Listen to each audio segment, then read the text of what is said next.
आदमी बस एक खेल खेल रहा था जब उसने अपनी प्रेमिका से घुटने टेकने को कहा। वह केवल आग और बर्फ के टकराने का अजीब रोमांच महसूस करना चाहता था। लेकिन तभी उसका मुंह अचानक उसके कानों तक खुल गया। उसकी भयानक चीख हेडसेट के माध्यम से गूंज उठी, उस आदमी तक पहुंचते हुए जो अभी भी टॉवर को धक्का दे रहा था। फिर भी घबराने के बजाय उसने शांति से दुश्मन के क्रिस्टल को नष्ट कर दिया। फिर अपनी याददाश्त पर भरोसा करते हुए उसने दरवाज़ा खोला जो उसकी खूबसूरत पड़ोसी द्वारा पीटा जा रहा था। उसने कहा कि वह अंदर आ सकती है और छिप सकती है, लेकिन केवल अगर वह पहले अपनी आंखें बंद कर ले।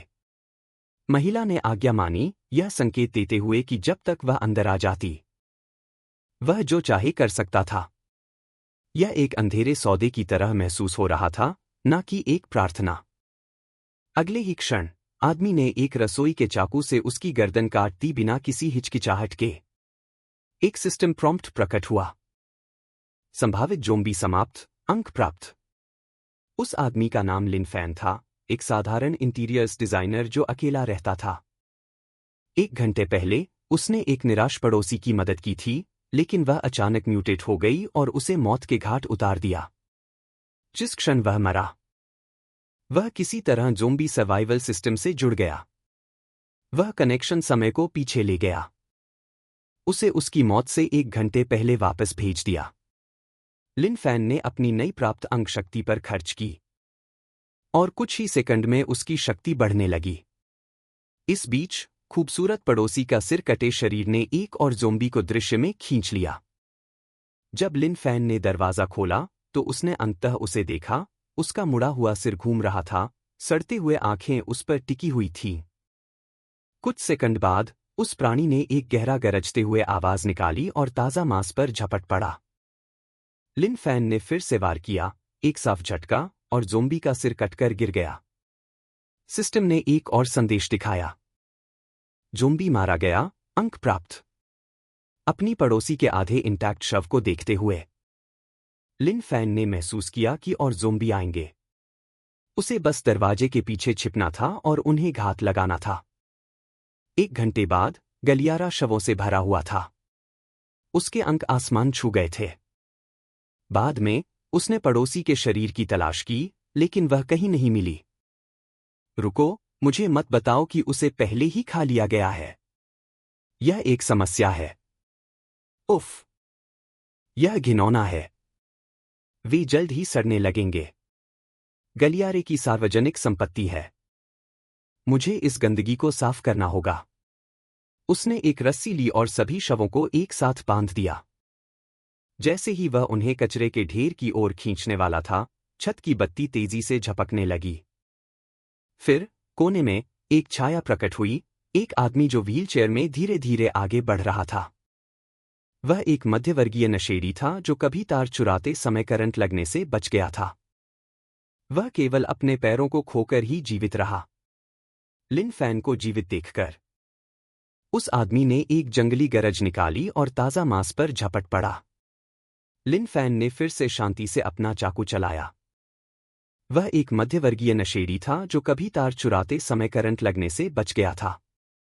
वह केवल अपने पैरों को खोकर ही जीवित रहा, लिन फैन को जीवित देखकर उस आदमी ने एक जंगली गरज निकाली और ताज़ा मांस पर झपट पड़ा। लिन फैन ने फिर से शांति से अपना चाकू चलाया। एक और साफ सिर काटना, अंकल झांग। क्या आप दूसरी मंजिल पर नहीं रह रहे थे? आप 7वीं मंजिल पर कैसे पहुंच गए? यहां तक अपने व्हीलचेयर के लिए आए सही समय पर। मैं बस सोच रहा था कि इन शवों को नीचे कैसे लाऊं। आप बहुत दयालु हैं, अंकल झांग। चिंता मत करो, जब मैं खत्म कर लूंगा तो इसे वापस कर दूंगा। लिन फैन ने सभी शवों को नीचे के कूड़ेदान में फेंक दिया। लिन फैन अभी भी विश्वास नहीं कर पा रहा था, दुनिया सच में खत्म हो गई थी। जीवित रहने के लिए उसे सामान इकट्ठा करना था, लेकिन फिर उसने सोचा, क्या ये चीजें कूड़ा हैं या रिसाइक्लेबल? अकेले रहना सच में बुरा था, बात करने के लिए कोई नहीं, उसके बेवकूफ सवालों का जवाब देने वाला कोई नहीं। तभी दूसरी मंजिल पर अंकल जो के घर से नशेड़ी बेटा उसे हाथ हिलाने लगा। वह गंजा आदमी पहले लिन फैन को परेशान कर चुका था। उसने एक बार उसकी साइकिल चुरा ली थी और पुलिस को हस्तक्षेप करना पड़ा था। हालांकि उसने अगले दिन साइकिल लौटा दी, फिर भी उसने लिन फैन की पिटाई की। लिन फैन ने उसे ठंडी नजर से घूरा। तुम क्या चाहते हो? गंजा आदमी ठिठक गया। यह बेवकूफ वास्तव में जोर से बोल रहा था।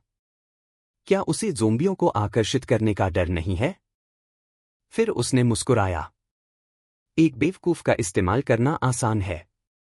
मैं तो भूखा हूं, वह मेरे लिए काम कर सकता है। उसने एक कागज पर लिखा, खाना और पानी ढूंढो, इसे मेरे दरवाजे पर लाओ। लिन फैन ने सिर हिलाया। मैं क्यों जाऊं? मैं नहीं जा रहा। गंजे आदमी के होंठ क्रोध से कांपने लगे। तुम छोटे से, उसने बुदबुदाया। फिर उसने फिर से लिखा, जो मैं कहूं वो करो और मैं तुम्हें अपने पास रहने दूंगा। जब समय आएगा मैं तुम्हें एक गुप्त बेस पर ले जाऊंगा। लिन फैन शांत रहा, फिर भी नहीं जा रहा। आदमी का चेहरा अंधेरा हो गया। क्रोध उबाल मार रहा था। ठीक है, उसने सोचा। अगर तुम मरना चाहते हो तो मैं तुम्हारी मदद करूंगा। तुमने खुद ऐसा चाहा। उसने चिल्लाते हुए लिन फैन के दरवाजे की ओर कई धातु की प्लेटें फेंकी। प्लेटें फर्श पर गिरीं, जोर से गूंजते हुए क्लैंग क्लैंग क्लैंग। कुछ ही क्षणों बाद गलियारे में गर्जने की आवाजें गूंजने लगीं जब कई ज़ोंबी लिन फैन की ओर दौड़े। दूसरी मंजिल से देख रहे गंजे आदमी ने हिस्टेरिकली हंसते हुए कहा, अब तो तुम इतने मजबूत नहीं हो, है ना? उस रवैये का क्या हुआ? अब तो अपने पैरों को भी हिला नहीं सकते? अगले ही क्षण लिन फैन ने अपना किचन चाकू घुमाया। एक साफ गति में 2 ज़ोंबियों के सिर काट दिए। सिस्टम ने तुरंत सूचना दी। 2 किल, 2 अंक प्राप्त हुए। गंजे आदमी की हंसी ठंडी हो गई। ओह भगवान, यह आदमी सच में मजबूत है। उसने गरजते हुए कहा। ठीक है, तुम्हारे पास कुछ कौशल है, लेकिन इससे क्या? अभी भी एक ज़ोंबी बाकी है। अब प्रतिक्रिया करने में बहुत धीमे हो, है ना? जो कोई भी मेरी अवहेलना करता है उसे मरने का हक है। लिन फैन ने अंतिम ज़ोंबी को अपने कंधे पर उठाया, न कि इसलिए कि वह इसे मार नहीं सकता था, बल्कि इसलिए कि उसने ऐसा न करने का फैसला किया। फिर एक शांत झटके के साथ उसने इसे ऊपर फेंक दिया। गंजे आदमी के लिए एक विशेष डिलीवरी। आदमी ने इसे रिफ्लेक्स में पकड़ा, अपनी ही बेवकूफी पर चकित। मैंने वह क्यों पकड़ा? जैसे ही इमारत में चीखें गूंजने लगीं, लिन फैन ने आराम से हाथ लहराया। अगर आपके पास सवाल हैं तो पूछो। कम से कम तुम मेरे जैसे जल्द ही अकेले नहीं रहोगे। लिन फैन ने एक नज़दीकी सुपरमार्केट में प्रवेश किया। जैसे ही वह अंदर गया, उसने आसानी से कई छिपे हुए ज़ोंबियों को नष्ट कर दिया। आपूर्ति इकट्ठा करने के बाद वह आतन चेकआउट काउंटर की ओर बढ़ा और ज़ोंबीकृत कैशियर का सामना किया। यह मुझे कुछ समय तक चलना चाहिए।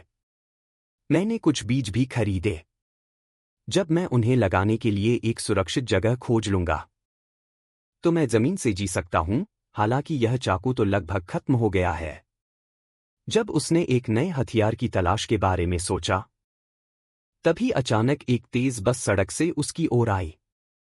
तेज इंजन ने कुछ ही सेकंड में ज़ोंबियों की एक विशाल भीड़ को खींच लिया। चमकती हेडलाइट्स ने उसके दुखद बचपन की यादें ताजा कर दी। जब लिन फैन छोटा था, उसकी मां एक दुर्घटना में मर गई। उसके पिता अपनी प्रेमिका के साथ रहने के लिए बेताब उसे छोड़ने की योजना बना रहे थे, लेकिन लिन फैन के रोने ने उस महिला को, जिसे तथाकथित आंटी कहा जाता था, गुस्से में ला दिया। महिला ने लिन फैन के पिता से स्टीयरिंग व्हील खींच लिया, चिल्लाते हुए कि वह उसे सबक सिखाने के लिए बस रोक देगी। वाहन एक आने वाली ट्रक से टकरा गया। लिन फैन अभी भी उस उदासीन याद में फंसा हुआ था जब बस चालक की कठोर आवाज ने उसे वापस खींच लिया। अरे बच्चे, क्या तुम सवारी करना चाहते हो? बहुत बुरा। मैं तुम्हें नहीं ले जा रहा। यहां रहो और ज़ोंबियों को तुम्हारी आंतें निकालने दो। पास में एक चश्माधारी लड़का धीरे से विरोध किया। हम उसे नहीं छोड़ सकते। जिन ज़ोंबियों को हमने आकर्षित किया, वे उसे मार सकते हैं। शिक्षक ने कहा कि हमें मदद करनी चाहिए। उसने अपने वाक्य को पूरा करने से पहले चालक ने उसकी गर्दन काट दी और थूकते हुए कहा, शिक्षक, अपने शिक्षक को गालियां दो। यह सर्वनाश है। मैं जो चाहूंगा वही करूंगा। तुम 4 आंखों वाले नर्ड सोचते हो कि तुम मुझे उपदेश दे सकते हो, उसने तिरस्कार से कहा, मैंने हमेशा तुम स्मार्ट बच्चों से नफरत की है। तुम बस शिक्षक के पालतू हो। बिना शिक्षक के तुम्हारा कोई ढाल नहीं है, तुम सिर्फ शिकार हो। चूंकि तुम इतनी दया से भरे हुए हो, मैं दयालुता दिखाऊंगा और तुम्हें वहां भेज दूंगा ताकि वह तुम्हारी कंपनी में रहे। उसने लड़के को बस से धकेल दिया और चला गया। जब वह चला गया, तब भी उसने पीछे के मिरर में घबराकर देखा। वह बेवकूफ एक रसोई के चाकू को ले जा रहा है। मुझे मत बताना कि वह वास्तव में अकेले भीड़ से लड़ने की योजना बना रहा है। एक और बार लिन फैन अंततः अपने विचारों से बाहर निकला। धीरे से बुदबुदाते हुए, मैं नहीं मरूंगा, मां, और मैंने एक वादा किया है। मैं वह बहादुर, दयालु और उज्जवल आदमी बनूंगा जिसे तुम हमेशा मानती थी कि मैं बन सकता हूं। इसके साथ उसने अपना रसोई का चाकू बस के टायर की ओर फेंका। अपनी विशाल ताकत के कारण चाकू रबर में गहराई से धंस गया। बस ने संतुलन खो दिया, एक सड़क के साइन में टकरा गई और पलट गई। घमंडी चालक अब एक मरते हुए कुत्ते की तरह चिल्ला रहा था, मुझे खेद है, मैं गलत था। कृपया मेरी मदद करो। लिन फैन ने उसे ठंडे दिल से देखा। तुम जो कुछ भी किया उसके लिए खेद नहीं है, तुम बस डर गए हो क्योंकि तुम आखिरकार जानते हो कि तुम मरने वाले हो। उसने हल्की सी मुस्कान दी। ठीक है, तुम्हारे दोस्त यहां हैं। मैं तुम्हें मिलने के लिए छोड़ता हूं। आदमी ठिठक गया। तुम किस बारे में बात कर रहे हो? मेरे पास कोई दोस्त नहीं है। रुको। वापस आओ। मेरी मदद करो।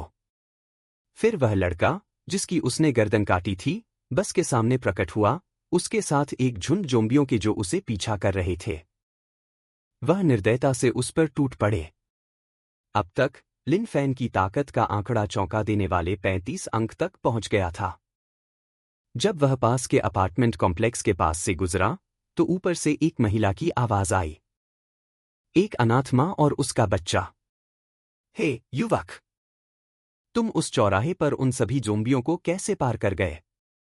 नहीं, अभी वो मत सोचो। महत्वपूर्ण बात यह है कि लिन फैन ने रुकने की योजना नहीं बनाई थी, लेकिन जब उसने उसके पास भूखी छोटी लड़की को देखा, तो वह उन्हें नजरअंदाज नहीं कर सका। वह दरवाजे के पास गया और पाया कि महिला घुटने के बल बैठी है। दोस्त, मुझे पता है कि यह बहुत बड़ी बात है, लेकिन कृपया हमारे साथ थोड़ा खाना साझा करो। हमारे पास कुछ भी नहीं बचा। मेरे पति मर चुके हैं। मेरे पास कोई और रास्ता नहीं है। मुझे ज्यादा नहीं चाहिए। बस अपनी बेटी के लिए थोड़ा सा। लिन फैन ने उसे 2 कद्दू और एक सर्दी की कद्दू दी। लो, ये लो। महिला हैरान थी। क्या पैसे का अब कोई मतलब है? फिर भी उसने स्वीकार कर लिया। फिर लिन फैन की नजर दीवार पर लटके एक प्रतिकृति हथियार पर पड़ी। महिला ने तलवार निकाली। मेरे पति को खेल पसंद थे, उन्होंने इसे एक प्रॉप के रूप में खरीदा था। अगर तुम इसे चाहते हो, तो ले लो। वहां बाहर खतरनाक है, तुम्हें अपनी रक्षा के लिए कुछ चाहिए। लिन फैन ने कहा कि उसे इसे लेने में बुरा लग रहा था, लेकिन वह इसे नीचे नहीं रख सका। लो, उसने जोर दिया। मेरी बेटी और मुझे इसकी जरूरत नहीं है। तुम्हें इसकी ज्यादा जरूरत है। लिन फैन ने शिष्टता से अलविदा कहा। चिंता मत करो। मैं इसे मुफ्त में नहीं लूंगा। अगर तुम्हें कुछ चाहिए तो मुझे बुलाना। छोटी लड़की ने सोचा कि वह अजीब है। लेकिन मां ने फुसफुसाते हुए कहा, शायद हम ही टूटे हुए हैं। लिन फैन ने प्रॉप हथियार की जांच की। मैंने इसे पहले ऑनलाइन देखा है। मैं एक चाहता था, ज़ोंबियों को काटना बहुत अच्छा लगेगा। उसी क्षण एक महिला अचानक ऊपर से गिरी और उसके पैरों पर गिर पड़ी। उसका शरीर चोटों से भरा हुआ था, नीले और बैंगनी धब्बे बिना टूटे हुए त्वचा के खिलाफ स्पष्ट थे। 5वें मंजिल के बालकनी से एक मोटा आदमी देख रहा था, नाराज। उसके चेहरे पर खरोंचें थीं। क्या शर्म की बात है? पता नहीं कब मुझे ऐसा एक और टुकड़ा मिलेगा। जमीन से लिन फैन को पता था कि महिला ने भयानक दुर्व्यवहार सहा है। उसकी आंखों में निराशा, क्रोध और बेपसी। उसकी आंखों में निराशा, क्रोध और बेपसी। वही नजर थी जो उसकी मां ने उसके पिता को छोड़ते समय रखी थी। उसने उसके लिए न्याय पाने का फैसला किया और मोटे आदमी का सामना किया। उसने ऐसा क्यों किया? आदमी फ्रोज हो गया। उसने नहीं सोचा था कि कोई सड़क पर होगा। फिर उसने एक श्राप दिया। तुम कौन हो, बेवकूफ? तुम यहां नहीं रहते, है ना? यह इमारत मेरी है। मैं इसमें महिलाओं के साथ जो चाहूं कर सकता हूं। तुम्हें इससे क्या? लिन फैन जानता था कि उसे कार्रवाई करनी होगी। आखिरकार मां और बच्चा जिसने उसे फ्रॉस्टमॉन दिया, वे भी इस इमारत में रहते थे। उसने शव उठाया, मंजिलों की गिनती की और पुष्टि की कि मोटा आदमी 5वें मंजिल पर था। मोटा आदमी सोच रहा था कि लिन फैन यहां शव लेने आया है, थोड़ी मस्ती के लिए। बुरा है कि मृत शरीर नहीं हिलते, यहां तक कि एक बलून डॉल भी बेहतर है। उसने उपहास किया, ठुड्डी उठाई। पहले ही बाहर निकल जाओ, वरना मैं अपना आपा खो दूंगा। या मैं तुम्हें असली दर्द का अनुभव कराऊंगा। श्राप बुदबुदाते हुए वह सोफे पर लुढ़क गया और एक बियर खोली। शायद मैं इस इमारत में कुछ नए खिलौने ढूंढने जाऊं। बाद में, सर्वनाश में, मैं जो चाहूं कर सकता हूं। राजा होना बहुत अच्छा लगता है। तभी दस्तक, दस्तक। कोई दरवाजे पर था। मोटा आदमी कूदकर उठा। एक लकड़ी की छड़ी उठाई और पीप होल से झांका। कौन बेवकूफ है जो दस्तक दे रहा है? मुझे मत बताना कि यह एक ज़ोंबी है। बकवास। अगर हॉलवे में वे भरे हैं, तो मैं नए खेल के सामान कैसे ढूंढूंगा? लेकिन जो उसने पीप होल के माध्यम से देखा, उसने उसे ठंडा कर दिया। यह वही महिला थी जिसे उसने अभी टॉर्चर किया था। एक ऐसे राक्षस की तरह भी वह डर से कांप रहा था। बाहर लिन फैन शव पकड़े खड़ा था। शांति से दस्तक दे रहा था। दरवाजा खोलो। मुझे पता है तुम वहां हो। लिन फैन की आवाज सुनकर मोटा आदमी ने राहत की सांस ली और चिल्लाया, ओह, तुम हो। बेवकूफ। यहां से निकल जाओ, पागल। क्या तुम मरने के लिए देख रहे हो? उसके चेहरे पर एक दुष्ट मुस्कान फैल गई। हाँ, मुझे बस इतना करना है कि जोर से चिल्लाना है। ज़ोंबी उस बेवकूफ को चीर देंगे। मैं सच में एक जीनियस हूं। अगले पल मजबूत दरवाजा एक गरज के साथ अंदर की ओर फट गया। मोटा आदमी जमीन पर गिर गया, स्टन्ड। उसकी आंखें बल्ज्ड हो गईं। उसने अभी एक स्टील का दरवाजा कैसे तोड़ दिया? लिन फैन ने चारों ओर देखा और कमरे में बिखरे हुए टॉर्चर उपकरण देखे। मोटा आदमी ने खुद को उठाया, अभी भी श्राप देते हुए। तुम क्या कर रहे हो, पागल? तुम मेरे घर में शव लाए हो? क्या तुम मुसीबत की तलाश में हो? लिन फैन ने शांति से कहा। बेशक, मैं उसे लाया। उसे तुम्हें कीमत चुकानी चाहिए। कुछ ही पल बाद उसने मोटे आदमी को बांध दिया, उसके मुंह में गाग, उसे पुलिस स्टेशन ले जाने के लिए तैयार। मोटा आदमी ग्राउल्ड, संघर्ष करते हुए। तुम पागल हो। मुझे जाने दो। क्या तुमने ज़ोंबी की फिल्में देखी हैं? सर्वनाश उपन्यास पढ़े हैं? अगर तुमने किया, तुम्हें पता होगा कि कैसे जीना है, कैसे बचना है। क्या यह अद्भुत नहीं लगता कि तुम जो चाहो कर सकते हो? लिन फैन ने उसे जोर से थप्पड़ मारा। क्या तुम बेवकूफ हो? कहानियां काल्पनिक होती हैं, यह असली जिंदगी है। तुम तो अंतर भी नहीं बता सकते।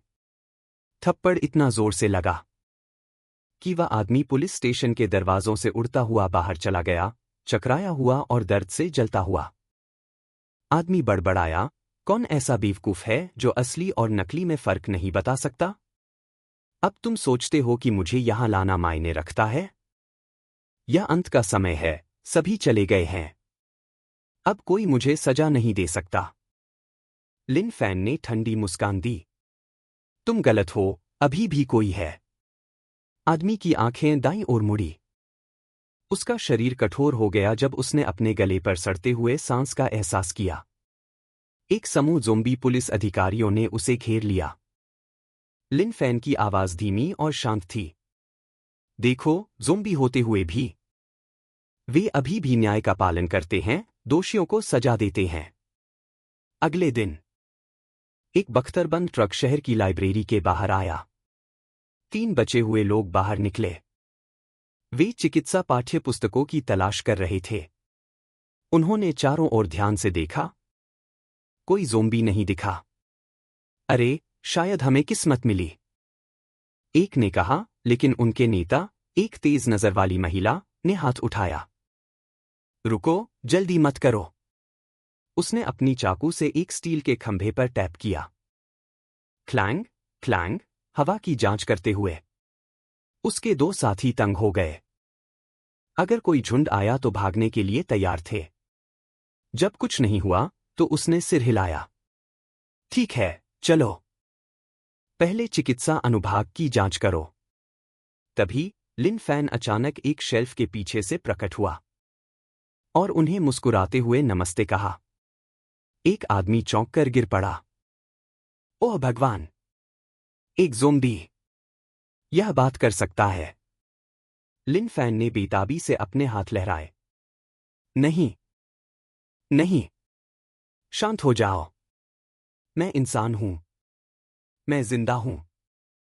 महिला ने भौहें चुराई। तो तुम यहां क्या कर रहे हो? लिन फैन ने अपने हाथ में किताब उठाई। सब्जी वृद्धि और खेती गाइड, और मुस्कुराया। पढ़ रहा हूं, स्पष्ट है। लाइब्रेरी में और क्या करते हैं? एक आदमी ने बड़बड़ाया, सोचते हुए कि यह समझ में आता है। बॉस, क्या तुमने अभी एक बेवकूफ सवाल नहीं पूछा? नेता ने फुफकारते हुए कहा, चुप रहो। फिर उसने लिन फैन से विनम्रता से कहा, हम कोई नुकसान नहीं करना चाहते। अगर हमने तुम्हें परेशान किया तो माफ करना। लिन फैन ने जवाब दिया, कोई बात नहीं। बस शांति से रहो, यह एक लाइब्रेरी है। तीनों ने एक दूसरे की ओर देखा, एक जाल का संदेह करते हुए। एक ने बड़बड़ाया, वह तलवार जो वह ले जा रही है, मैंने एक खेल में देखी है। इसे ले जाना आमतौर पर समझ में आता है, लेकिन अब यह आदमी पागल हो सकता है। नेता भी परेशानी का जोखिम नहीं उठा सकती, चाहे वह जाल हो या अस्थिर। उसे उकसाओ मत, चुपचाप किताबें खत्म करो और जाओ। उसे गट फीलिंग थी कि वह आदमी किसी से खेलने वाला नहीं है। कुछ ठोस नहीं, बस परेशानी से बचने की भावना। तीनों ने चुपचाप अपनी संग्रहण की गति बढ़ा दी। जैसे ही वे जाने की तैयारी कर रहे थे, लिन फैन, जो पढ़ रहा था, बोला, क्या तुम अभी जा रहे हो? तीनों तंग आ गए, डरते हुए कि वह परेशानी शुरू कर सकता है। नेता ने विनम्र रहने की कोशिश की। क्या तुम्हें कुछ चाहिए? लिन फैन ने कहा। अगर तुम इतनी सारी किताबें ले जा रहे हो, तो तुम्हें उन्हें रजिस्टर करना चाहिए। ये व्यक्तिगत सामान नहीं है। ऋणों को लॉग करना आवश्यक है। तीनों ठिठक गए। एक ने थूकते हुए कहा, क्या तुम सच में हो? क्या तुम जानते हो कि वहां बाहर क्या हो रहा है? रजिस्टर करो कि तुम किस मानसिक अस्पताल से आए हो। नेता को उसकी तर्क अजीब लगी, लेकिन उसने धीरे से पूछा, क्या मैं पूछ सकता हूं, क्या तुम जानते हो कि अभी बाहर क्या हो रहा है? लिन फैन ने शांतिपूर्वक उत्तर दिया, हाँ, यह सर्वनाश है। वहां बाहर ज़ॉम्बीज हैं जो काटते हैं। इसके अलावा ज्यादा कुछ नहीं बदला है। नेता का चेहरा कस गया। क्या वह सच में पागल था या सिर्फ नाटक कर रहा था? तीनों में से एक ने सोचा कि परेशानी आने वाली है। यार, क्या तुम जानते हो कि वहां बाहर क्या है? कुछ बेवकूफी मत करो, जो भी हो। चलो अपनी बातों में रहो, लिन फैन ने कहा। उन पर मुकदमा करो, आराम करो। मैं कोई नुकसान नहीं पहुंचाना चाहता, बस एक चेतावनी। बाहर खतरनाक है, इसलिए परेशानी मत शुरू करो। वैसे मैं लिन फैन हूं। मैं बिल्डिंग 2, यूनिट 704 में रहता हूं। Sunshine complex. अगर तुम्हें परेशानी होती है तो मुझे ढूंढो। मैं मजबूत हूं। सैकड़ों जॉम्बीज मेरे लिए कोई मुकाबला नहीं है। तीनों चुप हो गए। हाँ, पुष्टि हो गई, वह पागल है। भागो। नेता ने जल्दी से लिन फैन का धन्यवाद किया, फिर अपनी 2 टीम के साथ लाइब्रेरी से बाहर भाग गए। लिन फैन के प्रतिक्रिया करने से पहले ही वे इतनी तेजी से चले गए। मैंने तुम्हारे नाम भी नहीं लिए। उसने कंधे उचका दिए। ठीक है, सुबह का समय सीखने के लिए सबसे अच्छा है। अगर मुझे अपने दम पर जीवित रहना है तो मुझे खेती में महारत हासिल करनी होगी। इस बीच एक रेगिस्तानी सुविधा के गहरे नीचे वैज्ञानिक हजमैट सूट में काम कर रहे थे। अजीब जॉम्बी सेल गतिविधि हर दिन थोड़ी बढ़ रही है। तो तुम कह रहे हो कि वे विकसित हो रहे हैं? कुछ ऐसा ही। इसे छोड़ो, मुझे जानना है, क्या हम एक एंटीबॉडी बना सकते हैं? नहीं, यह वायरस किसी भी चीज से अलग है जो हमने कभी देखा है, ज्ञात स्ट्रेन के करीब भी नहीं। क्या तुमने जॉम्बी जीन के बारे में सुना है?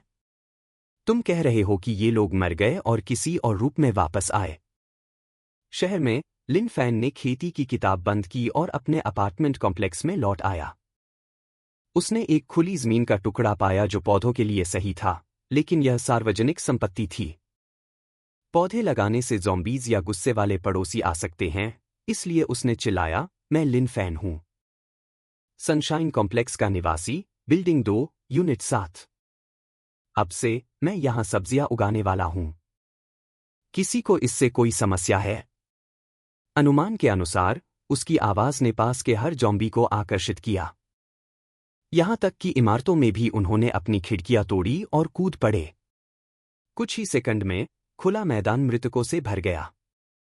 लिन फैन ने फ्रॉस्टमॉन खींचा और उनके बीच से काटते हुए गुजरा, उनके शरीर नरम टोफू की तरह अलग हो गए। उसके सिस्टम के अंक आसमान छू गए। कुछ मिनटों बाद जमीन पर शव बिखरे पड़े थे। और लिन फैन को अब फिर से अपने बाग पर ज़ॉम्बीज के आने की चिंता नहीं थी। यकीन करने के लिए लिन फैन ने फिर से पड़ोस में चिल्लाया, अरे, क्या किसी और को आपत्ति है? जब कोई ज़ॉम्बी नहीं आया तो उसे भूख की लहर ने घेर लिया। उसने कुछ खाने का फैसला किया और मां बेटी की हालात की जांच करने गया। उसे नजदीकी बाजार में एक नरम खोल वाली कछुआ मिली। दोनों के लिए सामान छोड़ते समय वह उनके साथ रात के खाने में शामिल हो गया। महिला ने धीरे से कहा, मुझे पता है कि बिना कारण मदद नहीं मिलती।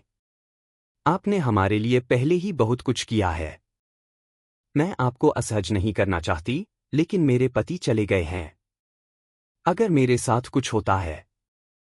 मेरी बेटी, लिन फैन ने उसका मतलब समझा, अपनी चॉपस्टिक नीचे रखी और शांति से पूछा, आपको मुझसे क्या करने की जरूरत है? महिला ठिठकी, यह देखकर आश्चर्यचकित हुई कि उसने कितनी आसानी से सहमति दी। शर्माते हुए उसने धीरे से कहा, मैं आपके साथ जाना चाहती हूं। अपनी बेटी के साथ? लिन फैन ने झपकते हुए उसके इरादे को पूरी तरह से मिस कर दिया। ओह, आप मेरा कॉम्प्लेक्स में जाने का मतलब कह रही हैं? ठीक है, मैं आपके लिए रियल एस्टेट ऑफिस से पूछ सकता हूं। महिला ने उसे घूरा, पूरी तरह से चकित। क्या हम एक ही भाषा बोल रहे हैं? इसी बीच शहर के पार एक लग्जरी अपार्टमेंट टावर के ऊपर एक मध्यम आयु के आदमी का फोन बजा। उसका चेहरा चमक उठा, हर कॉल संभावित बचाव जैसा लगता था। नमस्ते, श्री चून। एक शांत आवाज ने कहा, मैं उस संपत्ति के बारे में कॉल कर रहा हूं जो आपने XIN के साथ सूचीबद्ध की थी। Phone realty. क्या मैं इसे किराए पर ले सकता हूं? चून गांग ठिठका, फिर कॉल काट दिया। क्या आप मजाक कर रहे हैं? एक प्रैंक? बाहर देखो, दुनिया खत्म हो रही है। प्रलय तेजी से आई, केवल कॉम्प्लेक्स की कड़ी सुरक्षा ने उन्हें जिंदा रखा। दिनों तक उन्होंने आसमान को हेलीकॉप्टरों की उम्मीद में देखा, लेकिन कुछ नहीं आया।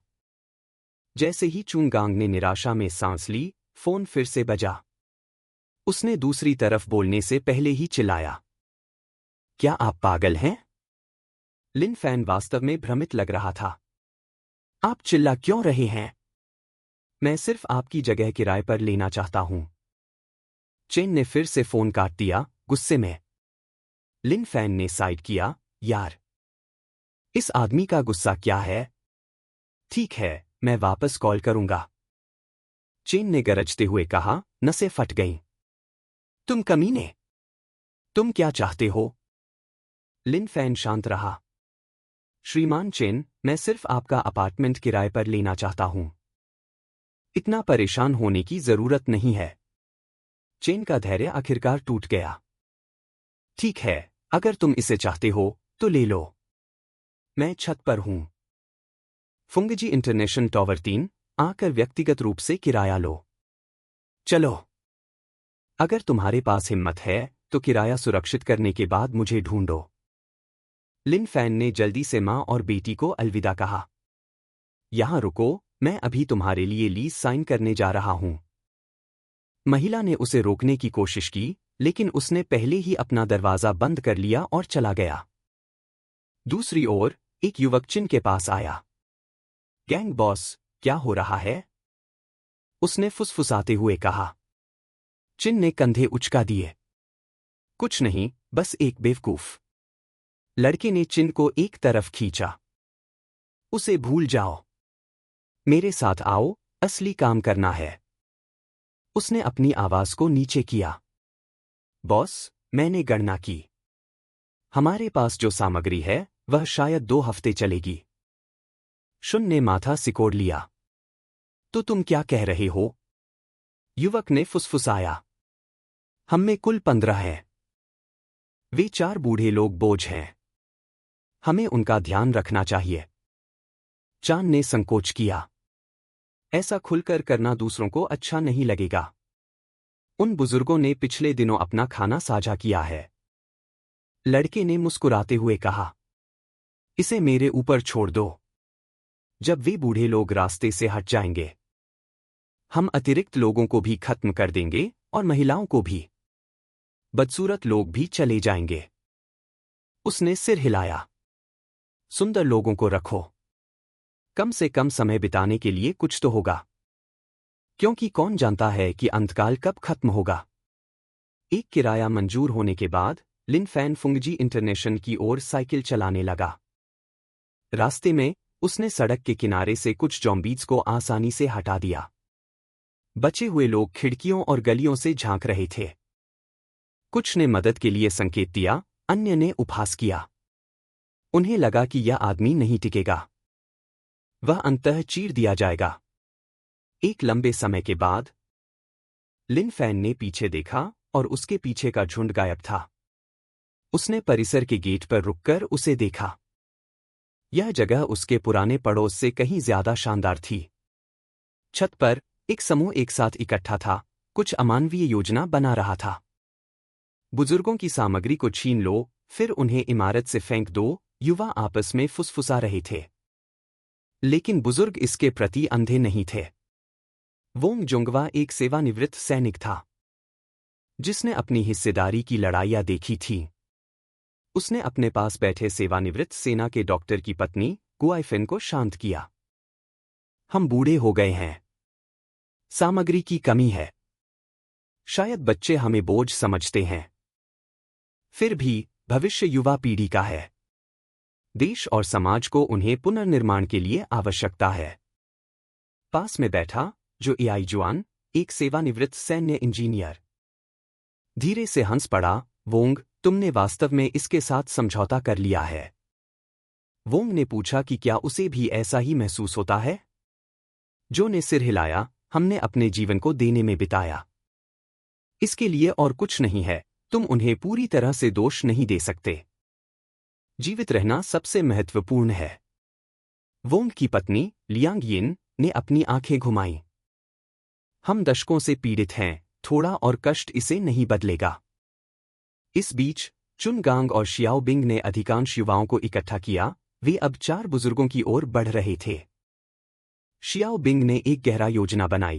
पहले बुजुर्गों को मारो, फिर अतिरिक्त पुरुषों को, और अंत में चुन, फिर सभी आपूर्ति और महिलाएं उसकी होंगी।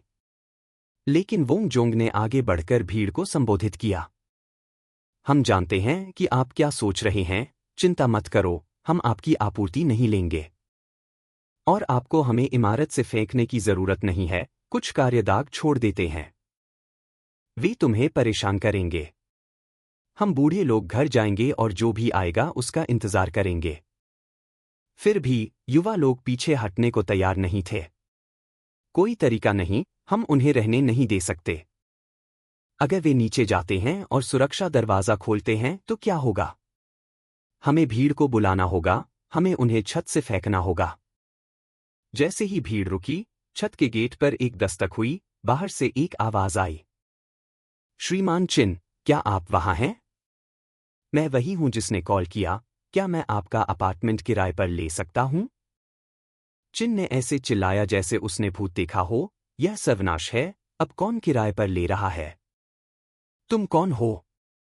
उसने खत्म होने से पहले 3 सेंटीमीटर मोटा धातु का गेट जोर से खुल गया। लिन फैन की ताकत 40 पर पहुंच गई थी। उसने दरवाजे में बहुत अधिक बल लगा दिया और इसे खोल दिया। शियाओ बिंग ने अंदर झुककर चुन को एक योजना बताई। उसे कहो कि यह किराए पर लिया गया है, उसे नीचे जाते हुए देखो। फिर 4 बुजुर्गों को धक्का दो, एक दृश्य बनाओ, ज़ॉम्बीज़ आएंगे। वह भागेगा और हम सुरक्षित रहेंगे। शिन ने हंसते हुए कहा, हाँ, यह काम करता है। बच्चा काफी चालाक और बुरा है। उसने अनिच्छा से हाथ हिलाया। ठीक है, यह जगह अब तुम्हारी है, जाओ। लिन फैन को उम्मीद नहीं थी कि यह इतना आसान होगा। उसने अपनी जेब से नकद का एक गुच्छा निकाला। चिन ने झपकाया, क्या यह आदमी बेवकूफ है? चिन ने गरजते हुए कहा, ठीक है, जितना चाहो रहो, अब यहां से निकल जाओ। जैसे ही लिन फैन ने अलविदा कहा, उसने देखा कि कई बुजुर्ग छत छोड़ने की तैयारी कर रहे हैं। माफ कीजिए, उसने कहा, क्या आप मिस्टर जो हैं? आइजुआन जो ने आश्चर्य में झपकाया। क्या तुम मुझे जानते हो, युवा आदमी? लिन फैन ने उत्साह से सिर हिलाया और उसका हाथ मिलाया। मैंने तुम्हें टीवी पर देखा जब 4 देशों ने हमारी हथियार तकनीक को ब्लॉक किया। तुमने उस टीम का नेतृत्व किया जिसने इसे तोड़ा। तुम एक राष्ट्रीय हीरो हो, जो ने हंसते हुए कहा। वो तो बहुत समय पहले की बात है, मुझे बढ़ावा मत दो। लिन फैन ने दूसरों की ओर मुड़कर पूछा, क्या तुम सब छत छोड़ने की योजना बना रहे हो? बाहर जाना खतरनाक है। जो ने धीरे से सिर हिलाया, नहीं, हम यहीं रहेंगे।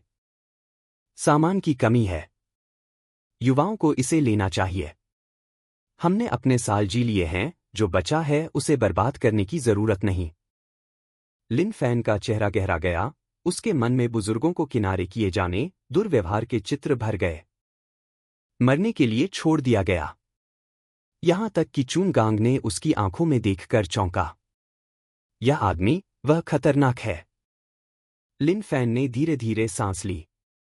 कृपया मेरे साथ आओ, मेरा स्थान सुरक्षित है। मैं तुम्हारी रक्षा कर सकता हूं। बुजुर्गों ने धीरे से मना किया, धन्यवाद, बेटे। लेकिन नहीं, तुमने केवल परवाह करके ही काफी किया है। लिन फैन ने जोर दिया, मैं मजबूत हूं। सच में, मेरे साथ आओ। मैं तुम्हें अपने पड़ोस में एक जगह किराए पर लेने में भी मदद करूंगा। बुजुर्गों ने ऑकवर्ड नजरें साझा की। जो ने अपनी असहजता को हंसकर छिपा लिया। यह युवा आदमी, वह एक तरह का है। लिन फैन ने जो एआई जुआन का हाथ पकड़ा और कहा, संकोच मत करो, मुझ पर भरोसा करो, मेरे साथ आओ। चेन ने बुजुर्गों को रोकने के लिए कदम बढ़ाया, लेकिन शियाओ बिंग ने उन्हें रोका। शियाओ ने फुसफुसाया, बॉस, उन्हें जाने दो। जब वे नीचे जाएंगे, हम ज़ॉम्बीज़ को भड़काएंगे। वह और बूढ़े लोग एक साथ चीर दिए जाएंगे। ये बुजुर्ग कभी अपने देश के लिए मरने को तैयार थे। अब, बुढ़ापे में, उन्हें युवाओं द्वारा सुरक्षित क्षेत्र से बाहर धकेल दिया गया है। युवाओं ने बुजुर्गों के सामान को जमा कर लिया और नीचे फूलों के बर्तन फेंकते रहे और शोर मचाते रहे। उनकी योजना नज़दीकी मृतकों को आकर्षित करना और उन्हें बुजुर्गों को खाने देना। पुरानी पीढ़ी ने अपने जूनियर्स से इतनी ठंडी क्रूरता की उम्मीद नहीं की थी। जो लोग कभी युद्ध के मैदान में साथियों की रक्षा करते थे, उन्होंने कभी नहीं सोचा था कि उन्हें इस तरह के विश्वासघात का सामना करना पड़ेगा। केवल रिटायर्ड मिलिट्री इंजीनियर जो एआई जवान ने कुछ गलत महसूस किया। उसने भौंकते हुए कहा, क्या तुमने देखा? जमीन पर इतनी सारी ज़ॉम्बी लाशें क्यों हैं? क्या किसी ने उन्हें मारने का तरीका खोज लिया है? वोंग ने इसे नज़रअंदाज कर दिया। ऐसा कुछ इतना जल्दी विकसित नहीं हो सकता। उसने खत्म किया और भीड़ ने लिन फैन की ओर देखा। लिन फैन असहजता से हिला। मेरे पास कोई विकल्प नहीं था, मुझे उन्हें मारना पड़ा ताकि मैं सुरक्षित छत पर जा सकूं। लेकिन बुजुर्ग लाशों को नहीं देख रहे थे। वे हैरान थे कि उसने अकेले इतनी सारी ज़ॉम्बीज को खत्म कर दिया। इस बीच छत पर बचे हुए लोगों ने हर फूल का बर्तन फेंक दिया जो उन्हें मिला। फिर भी एक भी ज़ॉम्बी नहीं आया। शुन ने चिढ़कर एक आदमी को किनारे किया। मुझे देखना है कि क्या हो रहा है। एक नज़र नीचे डालते ही उसकी पीठ पर ठंडी पसीना आ गया। यह क्या बकवास है? ज़ॉम्बी की लाशें हर जगह क्यों हैं? फिर अचानक एक चीख आई। किनारे पर झुके आदमी को शियाओ बिंग ने धक्का दे दिया। बाकी बचे हुए लोग ठहर गए। जो उन्होंने अभी देखा उससे स्टन थे, लेकिन शियाओ बिंग ने शांति से अपनी टाई को सीधा किया और कहा, तुम लोग क्या देख रहे हो? अगर शोर उन्हें आकर्षित नहीं करेगा तो हम खून का इस्तेमाल करेंगे। इसकी गंध दूर तक जाती है। चिन हंसते हुए फट पड़ा, अपने हाथों को ताली देते हुए। बढ़िया सोच, उसने चिल्लाया। जैसे ही बाकी लोग जल्दी से शामिल हुए, शैतानी मुस्कान के साथ आदमी जमीन पर गिरा। जोर से उसका शरीर फट गया, खून हर जगह बिखर गया और सड़क को लाल कर दिया। दूर के ज़ोंबी ने ताज़ा खून की गंध पाई और उस जगह की ओर दौड़ पड़े जैसे जंगली जानवर। छत पर चुन जोर से हंस पड़ा। शानदार, शियाओ। चलो देखते हैं कि वे बेवकूफ अब कैसे भागते हैं। मुझे उनकी चीखें सुनने का इंतजार नहीं हो रहा। जो इजविन की पत्नी, जो कभी एक शिक्षक थी, घबरा गई। हम क्या करें? उसने चिल्लाया। लिन फैन अचानक पूछता है, क्या तुम्हारे पास कार है? वोंग ज़ुमा ने झपकाया। कार? हाँ, गैरेज में खड़ी है। क्यों? लिन फैन ने अपने कंधे पर मुस्कुराते हुए कहा। अच्छा, मेरी बाइक इतनी लोगों को नहीं ले जा सकती। जिस जगह के बारे में मैंने तुम्हें बताया है, वहां चलो। उसने जोड़ा। मेरे पास कुछ निपटाने के लिए है। फिर वह गेट की ओर दौड़ पड़ा। वोंग और जो ने उसके पीछे चिल्लाया, तुम अभी भी युवा हो। जब तक तुम कर सकते हो, बाहर निकलो। हम उन्हें रोक लेंगे। अगर किसी को मरना है तो हमें बूढ़ों को होना चाहिए। उनकी पत्नियों ने उन्हें वापस खींच लिया। हीरो की बातें बंद करो। वह लड़का कोई साधारण व्यक्ति नहीं है। हम उसे सबसे अच्छा मदद यही दे सकते हैं कि उसके रास्ते में न आए। इस बीच लिन फैन परिसर के गेट पर पहुंच गया। उसने बुदबुदाया, मैंने तुम लोगों से कहा था। जो ज़ोंबी व्यायाम नहीं करते, उनकी सहनशक्ति खराब होती है। मैं तुम्हारा इंतजार कर रहा था, छत पर। चुन ने माथा सिकोड़ लिया। अजीब है, झुंड अभी तक नहीं टूटा। वह वहां क्यों जा रहा है? शियाओ बिंग ने मुस्कुराते हुए कहा। शायद बेवकूफी से डर गया है। और क्या? कुछ पल बाद चुन फिर से हंस पड़ा। कमाल है। तुम सही थे। वह बेवकूफ सच में गेट खोल दिया। क्या? रुको, वह फिर से क्यों भाग रहा है? शियाओ ने कंधे उचका दिए। बात समझ में आती है। यहां तक कि एक बेवकूफ भी अपनी प्रवृत्ति से नहीं लड़ सकता। चुन ने सिर हिलाया। तुम्हारे पास दिमाग है, शियाओ, लेकिन फिर शियाओ की मुस्कान ठंडी हो गई। रुको, चुन। कुछ गलत है। वह हमारी ओर दौड़ रहा है। दोनों पीले पड़ गए। वह ज़ोंबी को सीधे हमारी ओर ले जा रहा है। उन्होंने चिल्लाया। नीचे मृतकों ने काले ज्वार की तरह बढ़ते हुए लिन फैन के पीछे सीधे आवासीय टावर की ओर दौड़ पड़े। कुछ पल बाद लिन फैन छत पर फिर से प्रकट हुआ। भीड़ चिल्लाई, तुम क्या कर रहे हो? लिन फैन एक दरवाजे के पैनल के पीछे झुका हुआ था। हमेशा की तरह शांत। क्या तुम सब यहां ज़ॉम्बीज नहीं चाहते थे? बस मदद कर रहा हूं, आपका स्वागत है। कुछ ही सेकंड बाद दर्जनों ज़ॉम्बीज छत पर उमड़ पड़े। उनकी आंखें ताज़ा शिकार पर टिकी हुई थीं। चिन का चेहरा रंगहीन हो गया। तुम कमीने हो। तुम बिल्कुल कमीने हो। उसने चिल्लाया। जब 4 बुजुर्ग लिन फैन के समुदाय में आए तो सभी जल्दी से करीब हो गए। वे अक्सर लिन फैन और ली मेई की मां बेटी के जोड़े के साथ साधारण भोजन साझा करते थे। शांत अपार्टमेंट ब्लॉक में जीवन वापस लाते हुए एक दोपहर फैफे ने देखा कि लिन फैन उसे घूर रहा है। उसने नर्वस होकर अपने गाल को छुआ, सोचते हुए कि उसके चेहरे पर कुछ है। एक लंबे विराम के बाद लिन फैन ने आखिरकार पूछा, तुम्हारा स्कूल बैग कहाँ है? फैफे ने चौंककर पलकें झपकाईं। School bag? कौन सा स्कूल बैग? लिन फैन ने दादी यांग की ओर इशारा किया। सर्वनाश के बावजूद तुम अभी भी एक बच्ची हो। इस समय तुम बहुत कुछ नहीं कर सकती। तो पढ़ाई करो। दादी यांग एक शिक्षक रह चुकी हैं, वह तुम्हारी मदद कर सकती हैं। मैं बाद में तुम्हारी किताबें और बैग लाऊंगा। फैफे ने मुंह चिढ़ाया, लेकिन दुनिया खत्म हो गई है। क्या मुझे सच में पढ़ाई करनी है? ली मेई ने एक पल सोचा और सिर हिलाया। प्यारे, अपने अंकल की बात सुनो, सीखना ही एकमात्र चीज है जो तुम अभी भी कर सकती हो। लिन फैन मुस्कुराते हुए खड़ा हुआ। तुम लोग पहले खाओ, मैं कचरा फेंककर फैफे का बैग लाता हूं। फैफे ने नाटकीय रूप से साइड किया। अंकल, मैंने ऐसा क्या किया कि मुझे यह सब सहना पड़े? और बस ऐसे ही एक बार चुप्पी साधे हुए सनशाइन कॉम्प्लेक्स में फिर से गर्माहट आई। अब यहां 6 नए सर्वाइवर थे। उस रात 2 ज़ॉम्बीज सड़क पर एक 2 मंजिला ऑटो मरम्मत की दुकान की ओर स्टैगर हुए। अगले ही सेकंड 2 तीर उनके खोपड़ी में धंस गए, उन्हें तुरंत गिरा दिया। शूटर एक पूर्व शौकिया धनुर्धर था। अब एक स्कैवेंजर जो एक समय में एक शव को साफ कर रहा था। हालांकि दुकान के अंदर के ज़ॉम्बीज संभालने के लिए बहुत जोखिम भरे थे। बहुत अधिक शोर एक झुंड को आकर्षित कर सकता था। वह अकेला नहीं था, एक महिला और 2 पुरुष उसके साथ काम कर रहे थे। उनका खाना केवल 1 सप्ताह तक चलेगा, लेकिन कम से कम नल का पानी अभी भी बह रहा था। वहां कोई न कोई तो होगा जो पानी संयंत्र को चालू रखे हुए है। अचानक एक भयानक धमाका बाहर गूंजा, जिससे धनुर्धर का चेहरा पीला पड़ गया। पास की इमारत से आग भड़क उठी। तुरंत क्षेत्र में हर ज़ॉम्बी को अपनी ओर खींच लिया।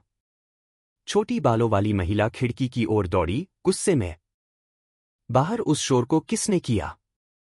एक अकेली महिला अपनी जान के लिए दौड़ रही थी, आतंक में चिल्लाते हुए जब झुंड करीब आ रहा था। फिर बांग! एक विशाल हाथ नीचे गिरा, उसे खून के एक तालाब में कुचल दिया। एक ऊंचा म्यूटेंट ज़ॉम्बी जो लगभग 4 मीटर लंबा था वहां खड़ा था, उसका शरीर काले धुंध में लिपटा हुआ था। दानव और शक्तिशाली, छोटी बालों वाली महिला के होंठ कांप रहे थे। एक म्यूटेंट ज़ॉम्बी? वे विकसित हो सकते हैं। तभी पास की गली से कचरे की बाल्टी के पहियों की आवाज सुनाई दी। वह ठिठक गई, सोचते हुए कि कोई और विशाल ज़ॉम्बी आ रहा है, लेकिन इसके बजाय लिन फैन बाहर आया। शांति से एक कचरे की बाल्टी को धकेलते हुए, झुंड और उत्परिवर्तित को जैसे कुछ नहीं हुआ। उसकी ताकत की स्थिति पहले ही सीमा तक पहुंच चुकी थी, उसकी सहनशक्ति और गति मानव से परे थी।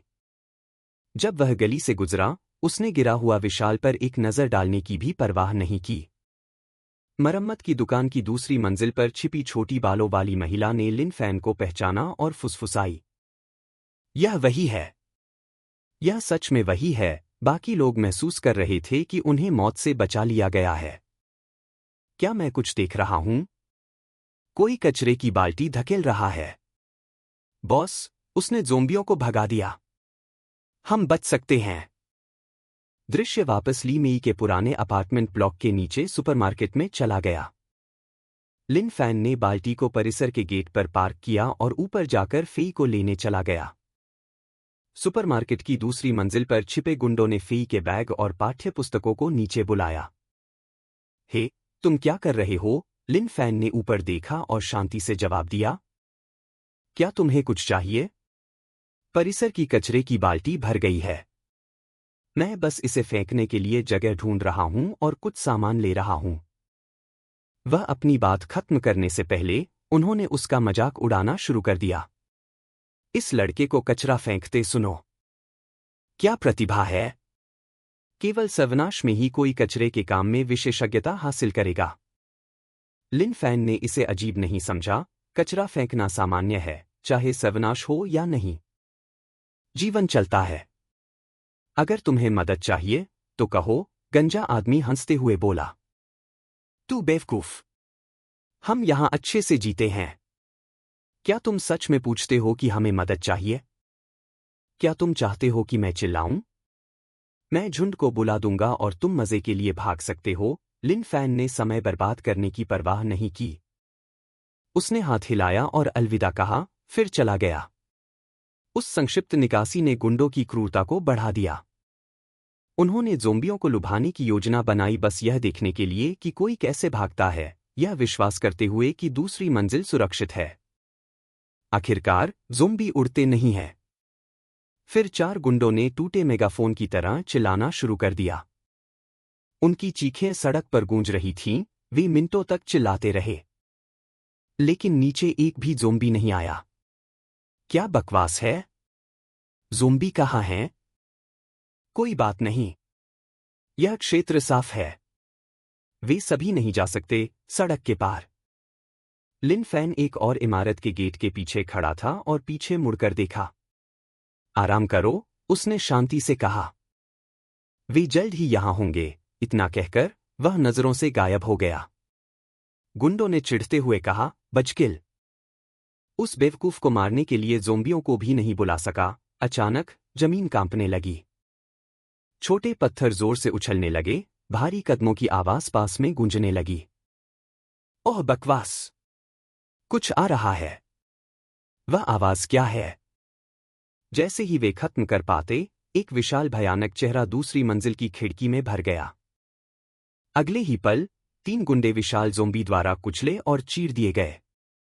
इस बीच लिन फैन पहले मंजिल पर विपरीत इमारत के पुस्तकालय में पहुंच चुका था। जैसे ही वह सीढ़ियों पर चढ़ा, उसने एक बच्चे की हल्की चीख सुनी।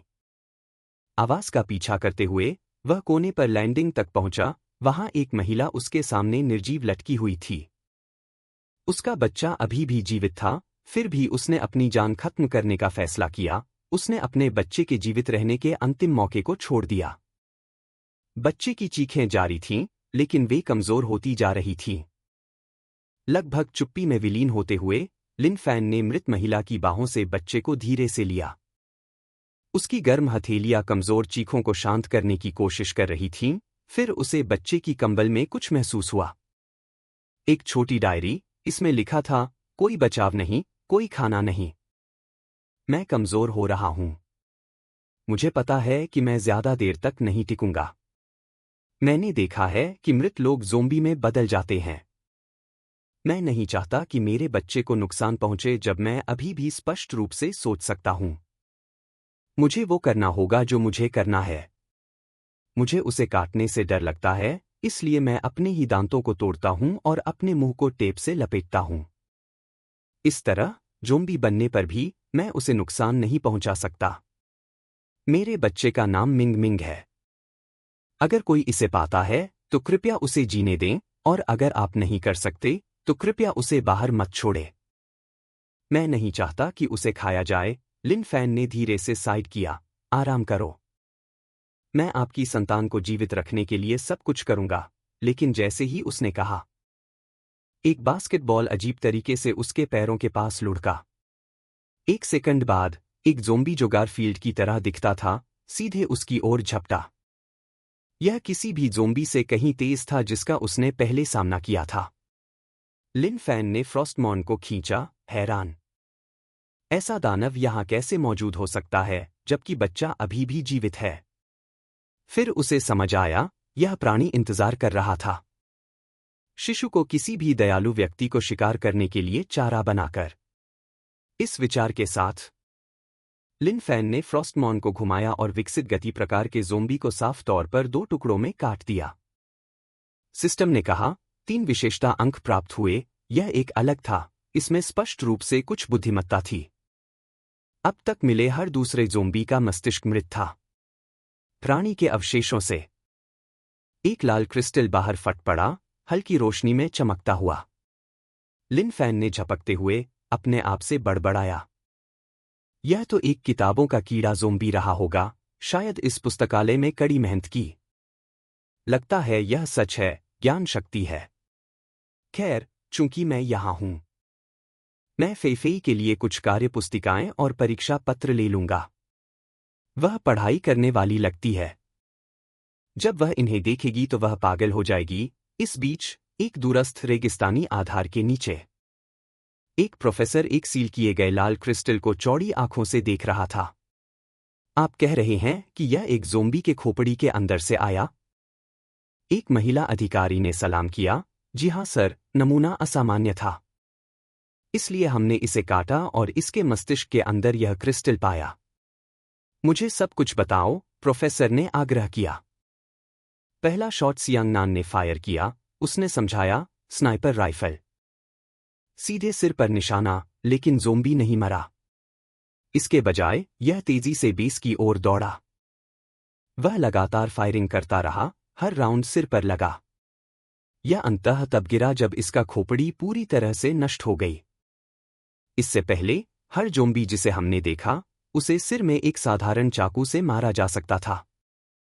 लेकिन इस ज़ोंबी को यहां तक कि उच्च कैलिबर राउंड भी खत्म नहीं कर सके। यह समझ से परे है, प्रोफेसर ने गहरी चिंता में कहा। ज़ोंबी विकसित हो रहे हैं, लेकिन ऐसा क्यों? इतना मजबूत कि सिर पर गोली भी नहीं मार सकती? वे दानव में बदल रहे हैं। इस समय चीन में केवल 2 बेस संपर्क में है, ड्रैगन पैलेस और गैलेक्सी बेस। उसने साइड किया, लेकिन मृतकों के अभी भी विकसित होते रहने के साथ क्या हम वास्तव में दुनिया के बचे हुए हिस्से को बचा सकते हैं? महिला अधिकारी ने संकोच किया, हल्का सा लाल होते हुए। सर, मेरे पास एक विचार है, बहुत वैज्ञानिक नहीं है, लेकिन खैर, मैं ज़ोंबी उपन्यास पढ़ा करती थी। उन कहानियों में ज़ोंबी के मस्तिष्क में क्रिस्टल होते हैं, विकास के लिए सामग्री। जो लोग ज़ोंबी को मारते हैं, वे क्रिस्टल की ऊर्जा को अवशोषित कर सकते हैं ताकि वे मजबूत बन सकें, यहां तक कि सुपर ह्यूमन भी। शायद यही इस क्रिस्टल का भी है। प्रोफेसर पूरी तरह से खोया हुआ दिख रहा था। उसने अपने जीवन में एक भी उपन्यास नहीं पढ़ा था। ज़ोंबी फिक्शन सुनकर उसके चेहरे पर एक बड़ा प्रश्न चिन्ह था। इस बीच लिन फैन बचाए गए बच्चे को लिए किताबों की दुकान से शांतिपूर्वक बाहर निकला। उसकी सड़कों पर चलने की लापरवाह चाल ने ऊपर से देख रही एक महिला का ध्यान आकर्षित किया। उसका नाम सुशियाओ शियाओ था, एक समय की लोकप्रिय केक प्रभावित करने वाली, जो फ्रिल वाले लोलिता ड्रेस में बेकिंग वीडियो के लिए जानी जाती थी। अचानक लिन फैन ने उसकी खिड़की की ओर दाईं ओर देखा, चौंक गया। सुशियाओ शियाओ ने अपने मुंह को ढक लिया और किनारे के नीचे झुक गई। बकवास, उसने इस तरफ देखा। क्या उसने मुझे देखा? लिन फैन ने कांच के पार एक हल्की छाया को झपकते हुए देखा। एक सर्वाइवर, उसने सोचा। लेकिन इससे पहले कि वह और सोच सके, एक कार पुलिस स्टेशन के सामने अचानक रुक गई। यह सुनिश्चित करने के बाद कि आसपास कोई ज़ोंबी नहीं है, 4 आदमी कार से बाहर निकले। वांगशेर अंडरवर्ल्ड के गुंडे। लिन फैन ने उन्हें लापरवाह तरीके से हाथ हिलाया। दूर से भी वह उन पर खून की भारी गंध महसूस कर सकता था। बजकट वाला आदमी ठिठक गया। क्या बकवास है? यहां कोई अभी भी जिंदा है। कल वाले बालों वाला आदमी फुसफुसाया, क्या हमें उसे खत्म कर देना चाहिए? बुन वाले आदमी ने सिर हिलाया, नहीं। घुंघराले बालों वाले लड़के ने फुसफुसाते हुए कहा, क्या हमें उसे खत्म कर देना चाहिए? बन वाले आदमी ने सिर हिलाया, नहीं। हम बहुत ध्यान आकर्षित करेंगे, याद रखें कि हम यहाँ बॉस के आदेश पर हैं। मोटा आदमी ने सिर हिलाया, हाँ, अगर हम वो नहीं पाए जो बॉस चाहता है, वो हमें जिंदा खा जाएगा। इस बीच कार में गंजा आदमी, लिन फैन ठंडे मन से सोच रहा था। वो तो एक बार भी नहीं भाग रहा। जब लड़के उन बंदूकों को पकड़ लेंगे, मैं उसे बम्पर से बांध दूंगा और ज़ॉम्बीज़ को उसे चीरने दूंगा। लेकिन उससे पहले कि वह विचार खत्म कर सके, लिन फैन का चेहरा ठीक खिड़की के बाहर दिखाई दिया। डरावनी मुस्कान के साथ लिन फैन ने उसकी आंखों में देखा, स्वर शांत लेकिन तेज, तो तुम लोग यहाँ क्या कर रहे हो? गंजा आदमी लगभग चिल्लाया, ये क्या है? क्या वो एक सेकंड पहले सड़क के पार नहीं था? उसी क्षण 4 आदमी जो पुलिस स्टेशन के अंदर गए थे, चोरी की गई बंदूकें लिए लौटे। अरे ये आदमी अभी भी यहाँ क्यों है? तुम दोनों क्या कर रहे हो? गंजा आदमी बड़बड़ाया, तो क्या तुमने बॉस की चीजें पाई? किसके लिए? बचकट आदमी ने हंसते हुए कहा, बेशक, हम यहाँ उस सामान के साथ क्यों हैं? हम सेठ हो जाएंगे। परम आदमी, लिन फैन ने बच्चों की तरह कहा। अकेले सड़कों पर चलना, तुम अभी भी कैसे जिंदा हो? लिन फैन ने शांत स्वर में उत्तर दिया, जब मैं ज़ॉम्बीज़ से मिलता हूं, तो मैं उनसे बात करने की कोशिश करता हूं। अगर वो असफल होता है, मैं अपनी रक्षा करता हूं। एक झटका और वो चले जाते हैं। परम आदमी ने झपकाया। क्या वो सच में है? वो क्या बकवास कर रहा है? बचकट आदमी ने चिल्लाया। उसने एक पिस्तौल निकाली और लिन फैन की ओर तान दी।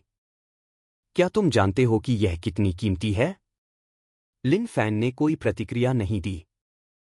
तो तुम चारों पुलिस स्टेशन में बंदूकें चुराने गए थे, हाँ? बचकट आदमी ने मजाक उड़ाया, तुम पागल हो। यह सर्वनाश है। बेशक हमने चोरी की है, हमने ऐसी चीजें की हैं जो तुम सोच भी नहीं सकते।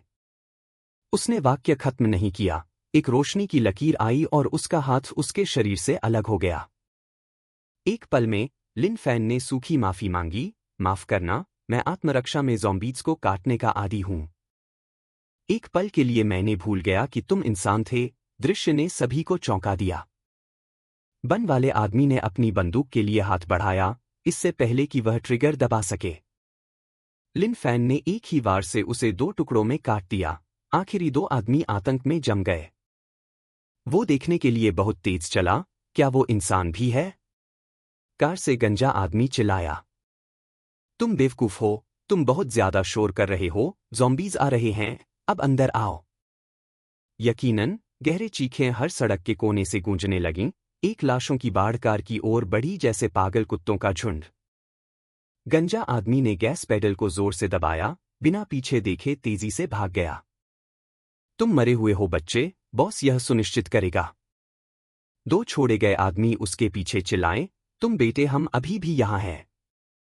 अपनी जगह वापस आओ। लिन फैन ने अपनी तलवार वापस खींची, साय करते हुए। देखो, यहां तक कि उत्साही ज़ॉम्बी भी अन्याय सहन नहीं कर सकते। वे अपने नागरिक कर्तव्य का पालन कर रहे हैं। दोनों पुरुष घूरते रहे, बहुत डर के मारे बोल नहीं सके। नागरिक चिंतित ज़ॉम्बी, भाई। वे यहां इसलिए आए क्योंकि तुमने लोगों की हत्या की। लिन फैन झुका, फिर हल्के से पास के दूसरे मंजिल के बालकनी पर कूद गया। अपनी वर्तमान स्थिति के साथ, पार्कोर तो बस खेल जैसा था। पुरुष उसकी पीछे हटती हुई आकृति को देखते रहे, दंग रह गए। पृथ्वी पर कोई भी एथलीट इतनी ऊंचाई पर कूद नहीं सकता। कुछ ही क्षणों बाद, ज़ॉम्बी की भीड़ उन पर एक जीवित लहर की तरह टूट पड़ी। उनकी चीखें क्षणिक थीं। जल्दी ही मांस के फटने की आवाज में डूब गईं। बाहर का अराजकता सुशियाओ शियाओ का ध्यान आकर्षित करती है। Cake influencer. इतनी सारी ज़ॉम्बी। मुझे मत बताना कि पहले जो आदमी इधर उधर घूम रहा था, वह उन्हें यहां लाया। वह क्या सोच रहा था? वहां बाहर आत्महत्या है। वह शायद अब तक मर चुका होगा। लेकिन इससे पहले कि वह विचार पूरा कर पाती, लिन फैन का चेहरा अचानक उसकी खिड़की के ठीक बाहर दिखाई दिया। वह फर्श पर गिर गई, कांपते हुए। रुको, यह तो दूसरी मंजिल है। उसका चेहरा वहां कैसे है? बाहर के एसी यूनिट पर खड़े होकर लिन फैन ने सोचा कि वह शायद सर्वनाश से आहत है। वह डर गई है। मुझे उसे समायोजित करने का समय देना चाहिए। मैं हर दिन उसकी खिड़की पर जाऊंगा। उसने ईमानदारी से सोचा। मैं उसे मुस्कुराऊंगा, उसे दया दिखाऊंगा। वह सीखेगी कि मैं उसे नुकसान नहीं पहुंचाना चाहता। इस बीच सुशियाओ शियाओ ने पहले ही एक फल काटने वाला चाकू पकड़ लिया। ओह नहीं! उसने मुझे देख लिया। मैं क्या करूं? मैं भाग नहीं सकती, वह अन्य बचे लोगों को सतर्क कर देगा।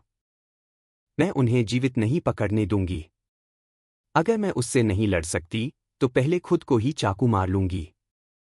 उसे खेलने के लिए कोई गर्म शरीर नहीं मिलेगा। उसी समय वांगशिर के शानदार हिलसाइड हवेली के अंदर गंजा गुंडा दरवाजे से अंदर आया। उसके चेहरे पर घबराहट थी। बॉस, हमें परेशानी है। एक स्कारफेस आदमी सिगार पीते हुए, भ्रिकुटी चिढ़ाते हुए।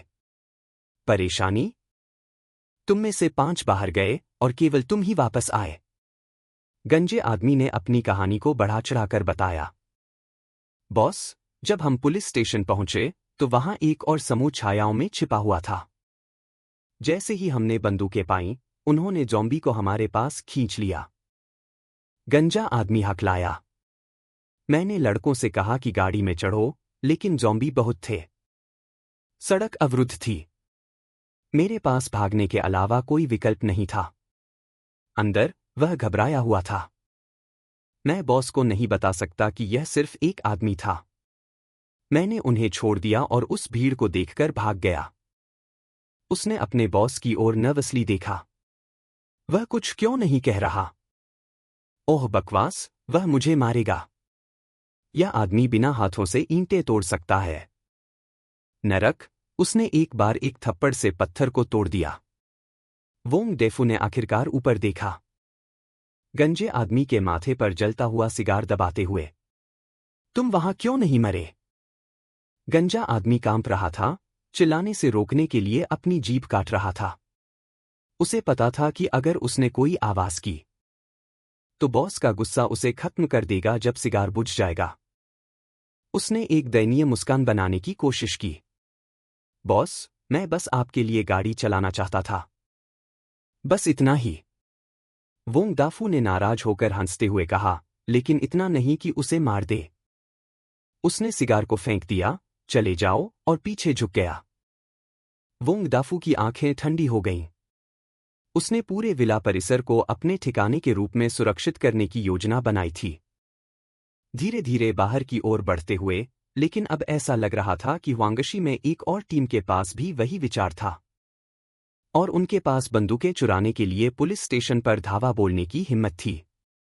लगता है मुझे पहले हमला करना होगा, उसने बुदबुदाया। अगले सुबह की धूप यांगवांग समुदाय पर बिखर गई।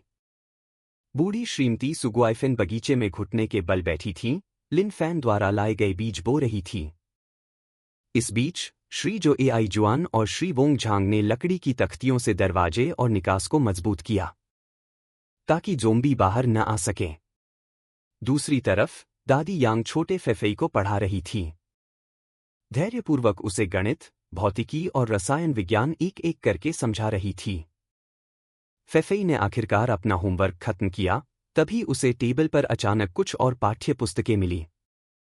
लिन फैन ने गर्व से मुस्कुराते हुए कहा, मुझे पता था।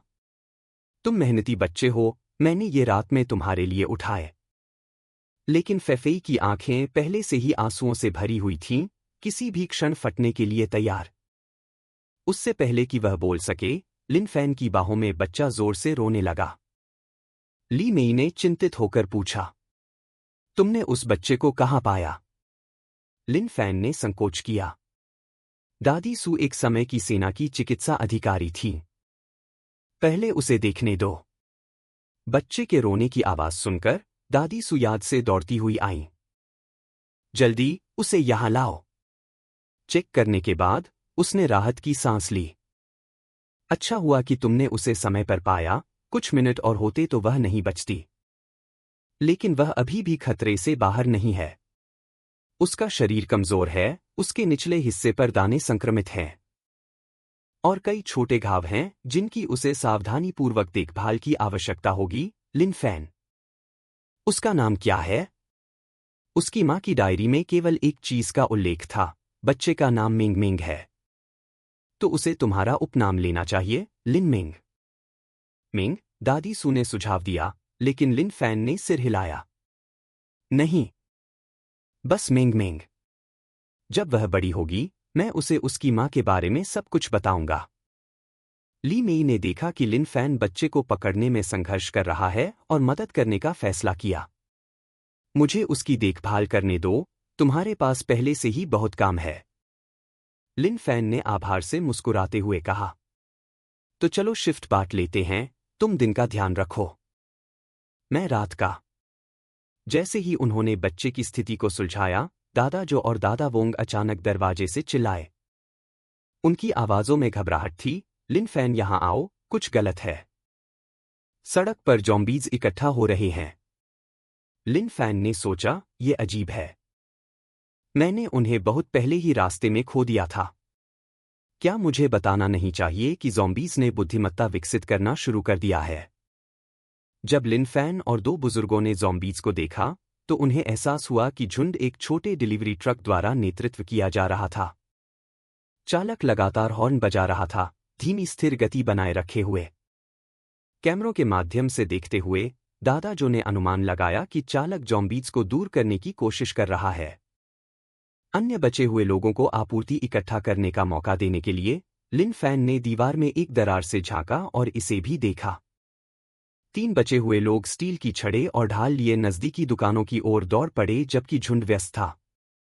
लेकिन फिर दादा जो ने सोचा, रुको, वह ट्रक वापस मुड़ गया। स्कैवेंजर्स ठहर गए जब वही ट्रक फिर से दृश्य में आया, तभी उन्हें एहसास हुआ।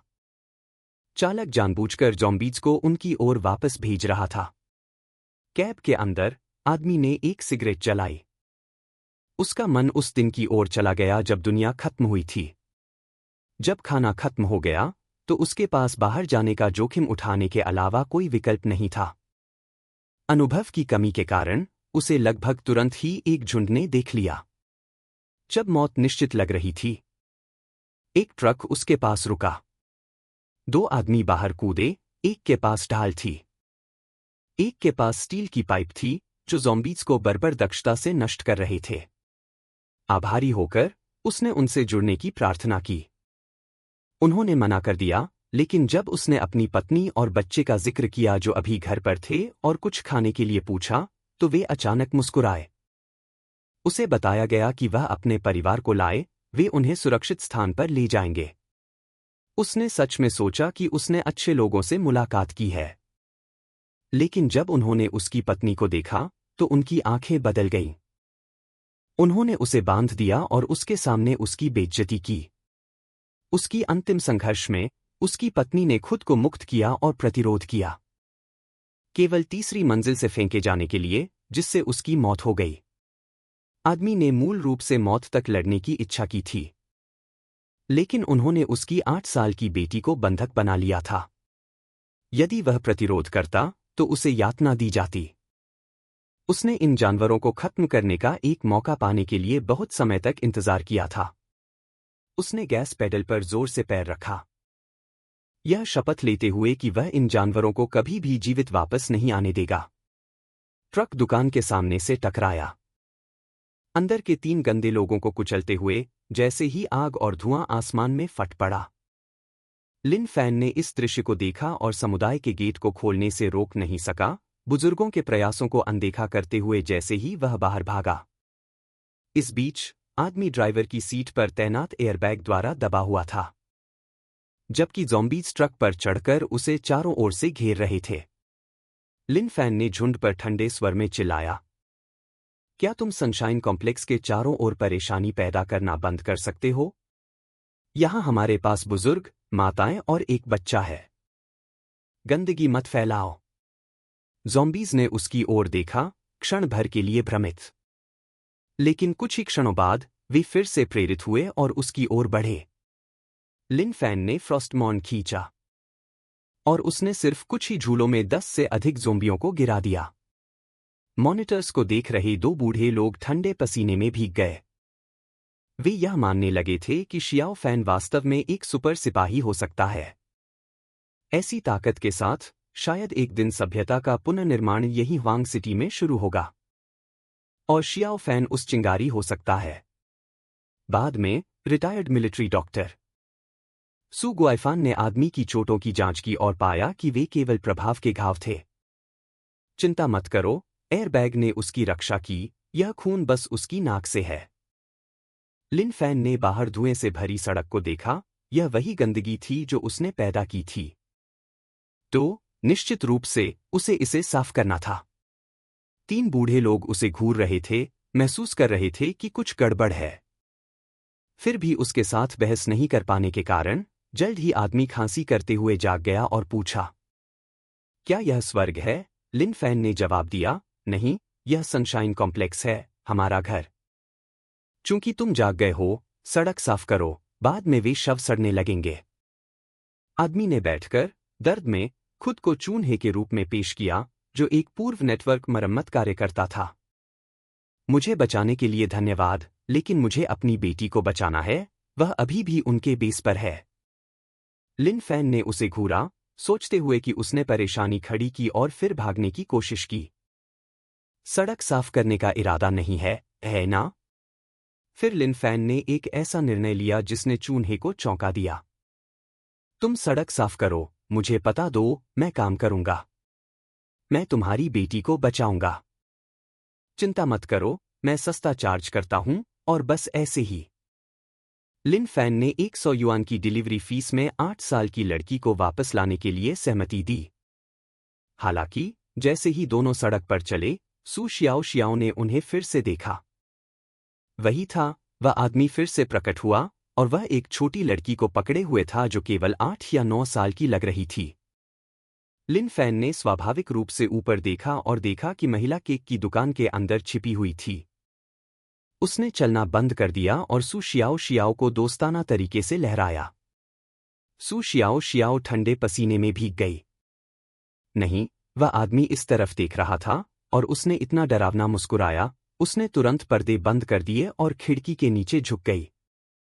वह जानवर मुझे नहीं पकड़ सका, लेकिन उसने एक छोटी लड़की को पकड़ लिया, सोचते हुए कि उसे अगली बार क्या सहना पड़ सकता है। इस सर्वनाश को धिक्कार। ऐसे गंदे लोग क्यों बेतरतीबी से घूमते हैं? लिन फैन ने अपने सिर को खुजाया।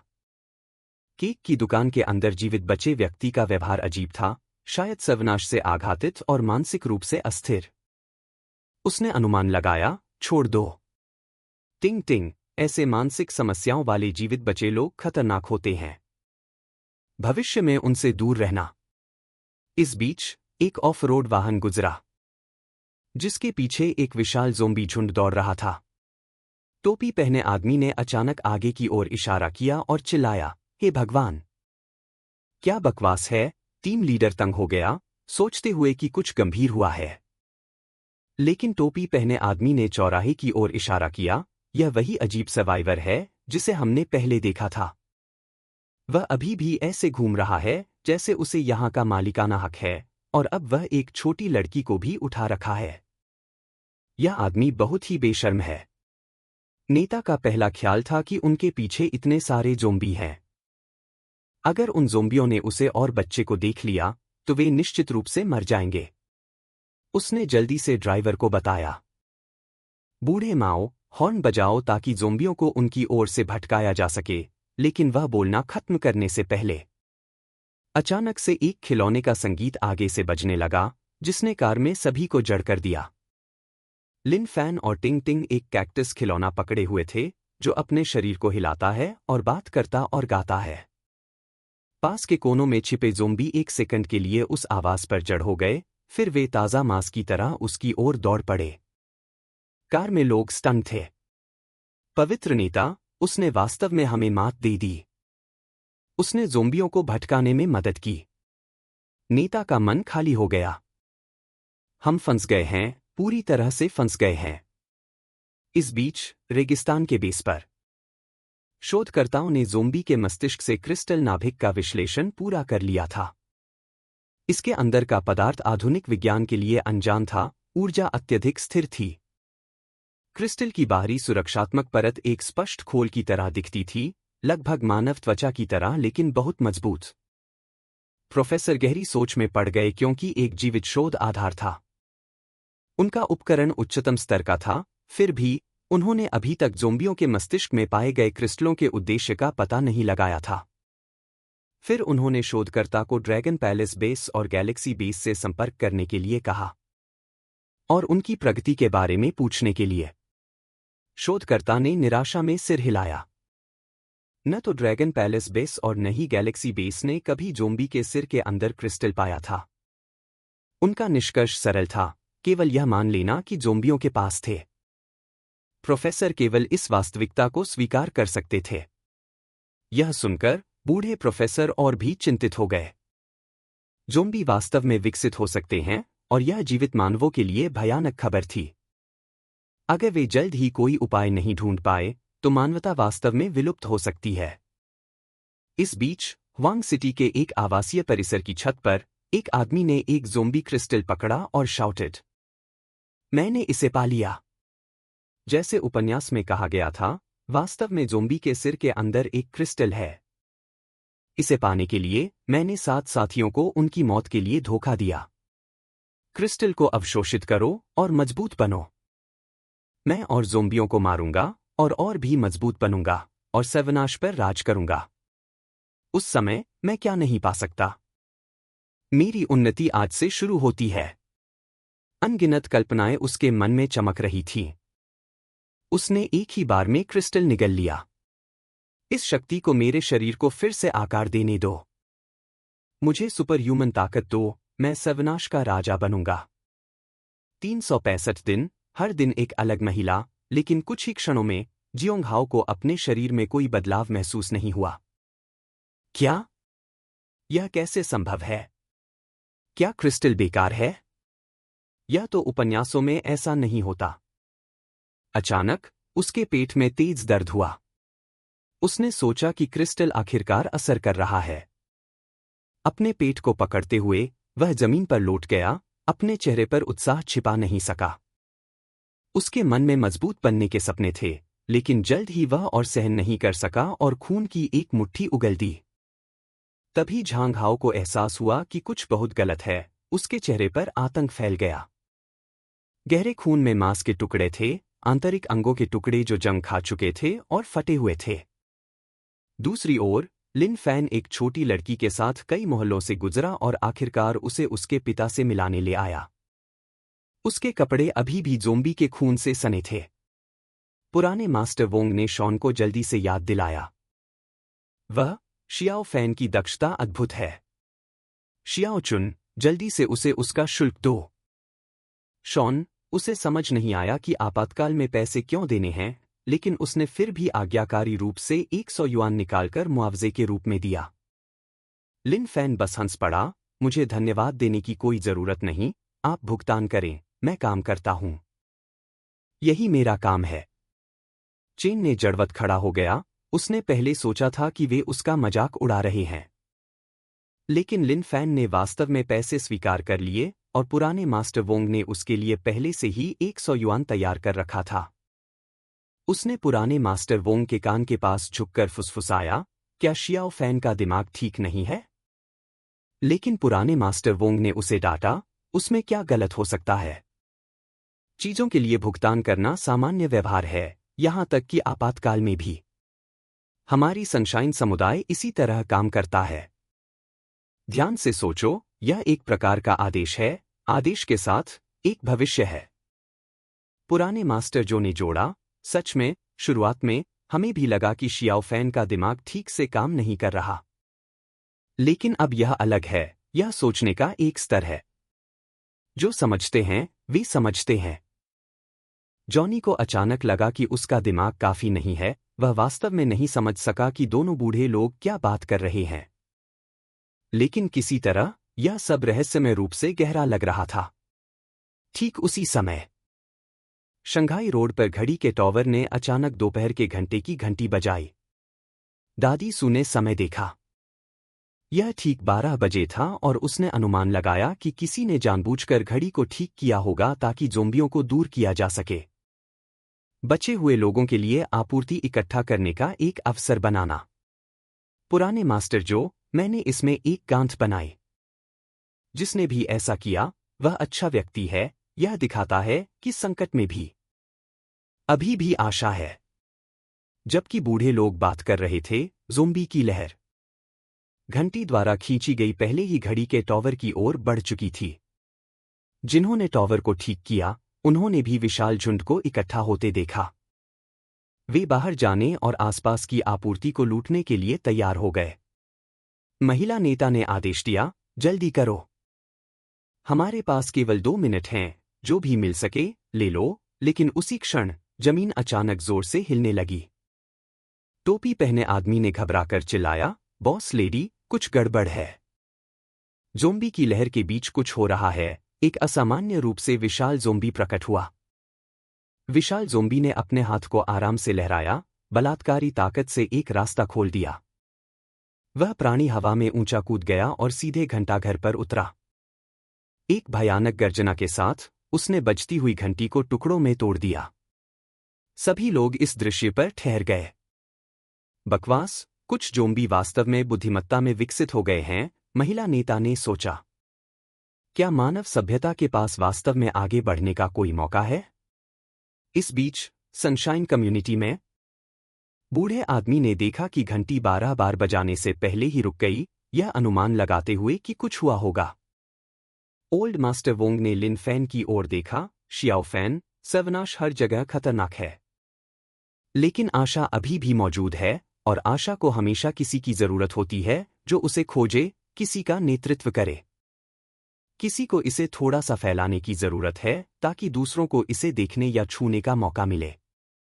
एक कहावत है, जितनी बड़ी शक्ति उतनी ही बड़ी जिम्मेदारी। हमें सिर्फ अपने बारे में नहीं सोचना चाहिए।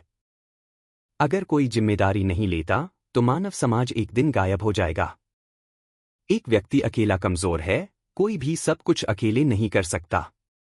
इसलिए एक नेता आता है ताकि सभी को एक हल्का धक्का दे सके, ताकत और विश्वास को कुछ बड़ा और मजबूत बनाने के लिए मिलाकर। लिन फैन ने चुपचाप सुना। मैंने जो कहा उसका कोई मतलब नहीं समझा। ओल्ड मास्टर वोंग का चेहरा बदल गया। उसे याद आया कि लिन फैन की सोच अलग थी। उसे इसे इस तरह से कहना था कि लिन फैन समझ सके। शियाओ फैन, यह कैसे है? पास में एक रियल एस्टेट एजेंसी है। चूंकि तुम्हें पैसे कमाना पसंद है, एक पार्ट टाइम नौकरी लो, पर्चे बांटो और पूछो कि क्या कोई बचे हुए लोग हमारे समुदाय में आना चाहते हैं।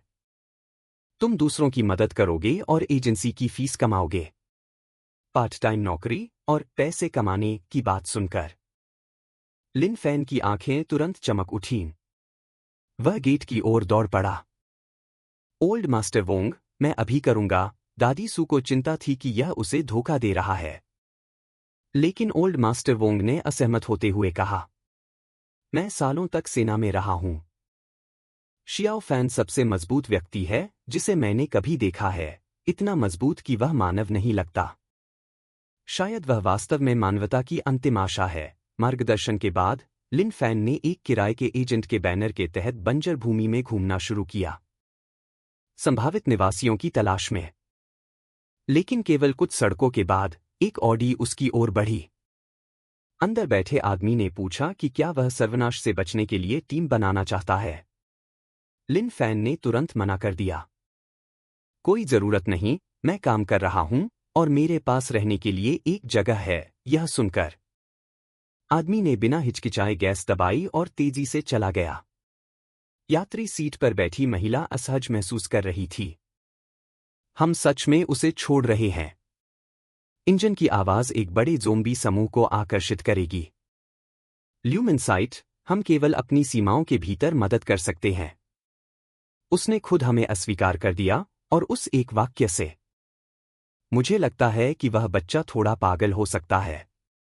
इस बीच एक विशाल ज़ोंबियों की लहर लिन फैन की ओर दौड़ रही थी, लगभग 100 मीटर की दौड़ की गति पर। ये सामान्य ज़ोंबी स्पष्ट रूप से विकसित हो चुके थे। लेकिन लिन फैन के आंकड़े पहले से ही मापने के लिए कुछ भी नहीं थे। एक ही वार से उसने ज़ोंबियों के एक बड़े समूह को काट डाला। अंग और अंगों का मलबा हवा में उड़ रहा था।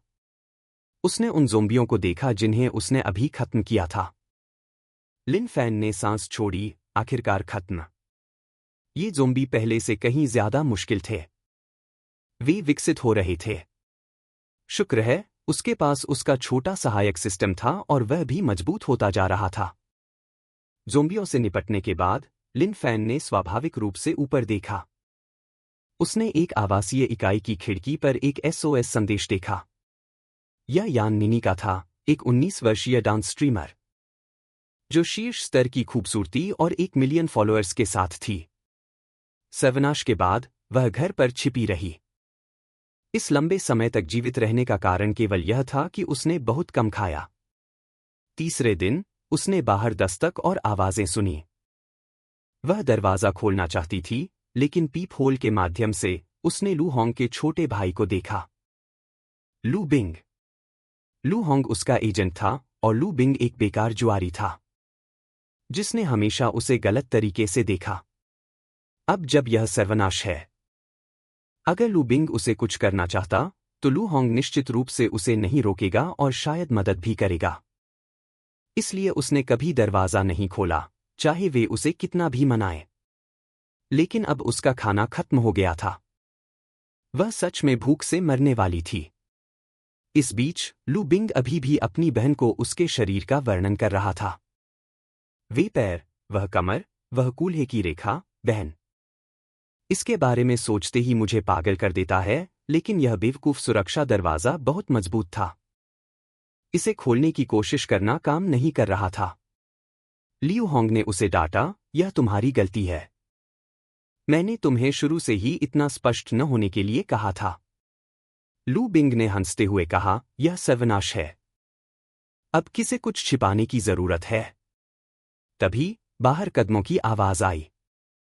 लू बिंग ने फुसफुसाते हुए कहा, बहन, बात मत करो। वहां कुछ चल रहा है। उसने पीपहोल के माध्यम से स्थिति को ध्यान से जांचा। लिन फैन ने कमरे 17:05 पर दस्तक दी। हेलो? क्या कोई अंदर है? यान निनी कभी इतनी डेस्परेट नहीं हुई थी। एक कोने में सिकुड़कर उसने चिल्लाया, जाओ, मुझे परेशान मत करो। उसे लगा कि यह फिर से लू बिंग है। वह टूट रही थी, यहां तक कि उसने खुद को खत्म करने के लिए एक रसोई के चाकू को उठाने पर विचार किया। लेकिन उसे पता था कि वह बदमाश उसके शव का दुरुपयोग करेगा जब वह अभी भी गर्म होगा। लिन फैन ने लंबे समय तक दस्तक दी, लेकिन अंदर से कोई आवाज नहीं आई। उसे एक बुरा एहसास हुआ। शायद अंदर का व्यक्ति अब मदद के लिए चिल्ला नहीं सकता था। वह और इंतजार नहीं कर सकता था। इस विचार के साथ लिन फैन ने एक ही पंच में सुरक्षा दरवाजा तोड़ दिया। अंदर उसने एक खूबसूरत महिला को छोटे चाकू के साथ कांपते हाथों में पाया। लिन फैन ने उसे न करने के लिए कहा, लेकिन वह कैसे न करे। एक अजनबी ने अभी उसके दरवाजे को तोड़ा था। सर्वनाश में लिन फैन ने उसे पहचाना। तुम डांस स्ट्रीमर हो? यान निनी और मैं, है ना? मैंने तुम्हें पहले 100 रुपए दिए थे कि मैं हमेशा मुफ्त में देखता हूं। मैंने कभी दान नहीं किया, लेकिन तुम्हारा डांस वास्तव में अच्छा था।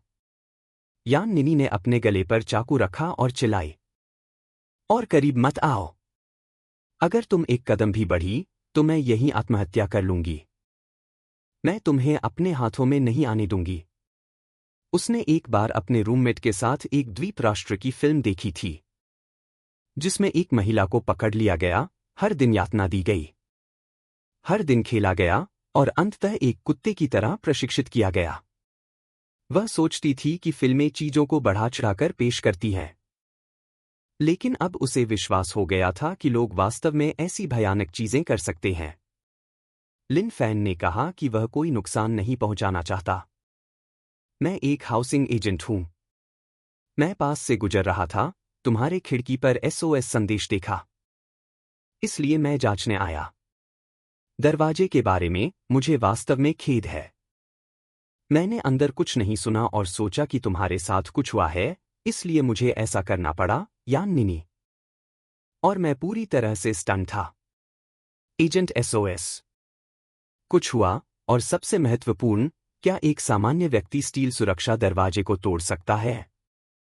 लिन फैन ने अपने हाथ को आसमान की ओर उठाया। मैं वास्तव में सिर्फ जांचने आया था और, ओह, कुछ हाउसिंग का प्रचार करने के लिए। तुम्हारे रहने की स्थिति अच्छी नहीं लगती। क्या तुमने कहीं और जाने के बारे में सोचा है? अगर तुम रुचि रखती हो, तो मैं सनशाइन कम्युनिटी की सिफारिश करता हूं। यह पुराना है, लेकिन मेरे प्रबंधन में यह शांत, साफ और बहुत सुरक्षित है। निवासी सभी विभिन्न क्षेत्रों के एलीट हैं। डॉक्टर, शिक्षक, सजाए गए पूर्व सैनिक, रिटायर्ड मिलिट्री, फैक्ट्री की महिलाएं। यहां तक कि एक इंटरनेट मरम्मत करने वाला भी। नीचे एक पूरा आउटडोर जिम है। और खेत जो हमने व्यक्तिगत रूप से विकसित किया है, और सबसे महत्वपूर्ण, यह सस्ता है। यह सब सुनकर यान निनी का आतंक धीरे धीरे सदमे में बदल गया, उसकी अभिव्यक्ति बदलते हुए देखना। लिन फैन को यकीन हो गया कि वह अपनी सतर्कता कम कर रही है और धीरे धीरे उसे स्वीकार कर रही है। उसने धीरे धीरे एक कदम आगे बढ़ाया। मैं समझता हूं कि तुम डरी हुई हो। तुम्हारी जैसी खूबसूरत लड़की को इस आपदा में खास तौर पर कठिनाई का सामना करना पड़ा होगा, लेकिन दुनिया में अभी भी दया है। हमें रोशनी की ओर बढ़ना चाहिए। आओ, चाकू नीचे रखो। फ्लायर पर एक नज़र डालो। शायद इससे तुम्हें कुछ विचार मिलेंगे। यान निनी ने अपने हाथ में फ्लायर को घूरा। यह अजीब लग रहा था, उसने पूछने से खुद को रोक नहीं पाई, आप कौन हैं? लिन फैन ने मुस्कुराया। क्या मैंने नहीं कहा कि मेरा नाम लिन फैन है, शानफेंग एजेंसी का एक हाउसिंग एजेंट? मैं किराए पर जगह देने में विशेषज्ञता रखता हूं। अगर आप अपने वर्तमान घर से संतुष्ट नहीं हैं, आप सनशाइन कम्युनिटी आ सकते हैं। क्यों न हम बैठें और मैं इसे सही तरीके से परिचित कराऊं? लिन फैन ने प्रचार करना जारी रखा, इस लेआउट को देखिए, बिल्डिंग एक कमरा 504। 2 बेडरूम, 1 लिविंग रूम, 60 वर्ग मीटर, किराया लगभग 1500 प्रति माह, लिफ्ट। आसान पहुंच, लेकिन चूंकि आप एक लड़की हैं और एक स्ट्रीमर हैं, आपके पास कपड़ों की भरपूर मात्रा होगी। इसलिए मैं बिल्डिंग 2, यूनिट 2 कमरे की सिफारिश करता हूं, यह बड़ा है। यह निश्चित रूप से आपके लिए अधिक उपयुक्त है। पिछले किराएदार भी एक लड़की थी। उसका लीज बस कुछ दिन पहले खत्म हुआ। यान निनी और मैंने पूछने से खुद को रोक नहीं पाया। क्या आप मानसिक रूप से बीमार हैं या कुछ? लिन फैन तुरंत नाराज दिखा। मैं जगह सुझा रहा हूं और आप मुझे अपमानित कर रहे हैं। अगर आप किराए पर नहीं लेना चाहते, तो बस कह दें, मैं चला जाऊंगा, उसे उठते हुए देखकर। यान निनी और मैंने जल्दी से उसे पकड़ लिया और माफी मांगी। रुको, माफ करना। मैं ऐसा नहीं कहना चाहती थी, मैं माफी मांगती हूं। लिन फैन ने साइड किया। आपको पैसे कमाने के लिए एक अच्छा मानसिकता चाहिए। ठीक है, मैं आपकी माफी स्वीकार करता हूं, लेकिन यान निनी और मैंने फिर भी पूछा, क्या आप हमेशा ऐसे ही होते हैं? मेरा मतलब है, यह तरह का सामान्य नहीं। उसकी गहरी अभिव्यक्ति देखकर उसने जल्दी से समझाया, नहीं, मेरा ऐसा मतलब नहीं था। मैं बस, वह अपनी बात खत्म करने से पहले, लिन फैन ने उसे रोक दिया, नॉर्मल नहीं? क्या यह आप लोग नहीं हैं? हर कोई सोचता है कि सर्वनाश का मतलब कोई नियम नहीं है, लेकिन ठीक यही मानसिकता दुनिया को और खराब बनाती है। सर्वनाश में सबसे डरावनी चीज ज़ॉम्बीज नहीं है, बल्कि लोग हैं। मैं बस पहले की तरह पुराने नियमों के अनुसार जी रहा हूं, क्योंकि मेरे पास ऐसा करने की ताकत है। यान निनी और मैंने फिर से उसे देखा। वह अजीब था, लेकिन उसने जो कहा वह समझ में आया। क्या वह दूसरों की सतर्कता को कम करने के लिए बेवकूफ बनने का नाटक कर रहा था? कोई बात नहीं, यह जगह बर्बाद हो गई है, यहां रहना मतलब मौत है। मुझे जाना है। लिन फैन ने मुस्कुराते हुए कहा, तो क्या आप एक जगह कमाना चाहते हैं? यान निनी और मैंने जल्दी से सिर हिलाया, हाँ, मैं वही किराए पर लूंगा जो आपने कहा, लिन फैन ने जारी रखा, तो अपने सामान पैक करो। यान निनी और मैंने उसे घूरा। लिन फैन ने समझाया, आप जा रहे हैं, है ना? आपको अपने सामान, महत्वपूर्ण चीजें, बैंक कार्ड और अगर आपके पास कोई नकद है, लाना होगा। वह अपार्टमेंट 1800 प्रति माह है, यान निनी और मैंने चौंक कर कहा, भाई। मैं बस यहां से बाहर निकलना चाहता हूं, अब उसकी पैसे पर नजर डालिए। मुझे सच में नहीं पता कि वह दिखावा कर रहा है या सच में उसे पसंद करता है। 10 मिनट बाद, लिन फैन ने उसे उलझन में देखा। तुम पैकिंग खत्म कर चुकी हो, बस इतना ही, यान। यान निनी ने सिर हिलाया और लिन फैन को याद दिलाया कि नीचे कुछ बचे हुए लोग हैं और वे खतरनाक हैं। उसे डर था कि वे बाहर नहीं जा पाएंगे। लिन फैन ने शांति से उसे सीढ़ियों से नीचे ले जाया। चिंता मत करो, मैं बहुत सक्षम हूं। यान निनी ने इसके बारे में सोचा। खैर, उसने एक मजबूत दरवाजे को पंच किया था। लेकिन जब वे अगले फ्लोर पर पहुंचे, लू बिंग का दरवाजा अचानक खुल गया। उसने अपने हाथ में एक रसोई का चाकू पकड़ा हुआ था। यान निनी, तुम सोचती क्या हो, बच्ची? तुम बेहतर है कि उस औरत को अभी बाहर भेज दो और यहां से निकल जाओ, वरना मैं तुम्हें पछताने पर मजबूर कर दूंगा।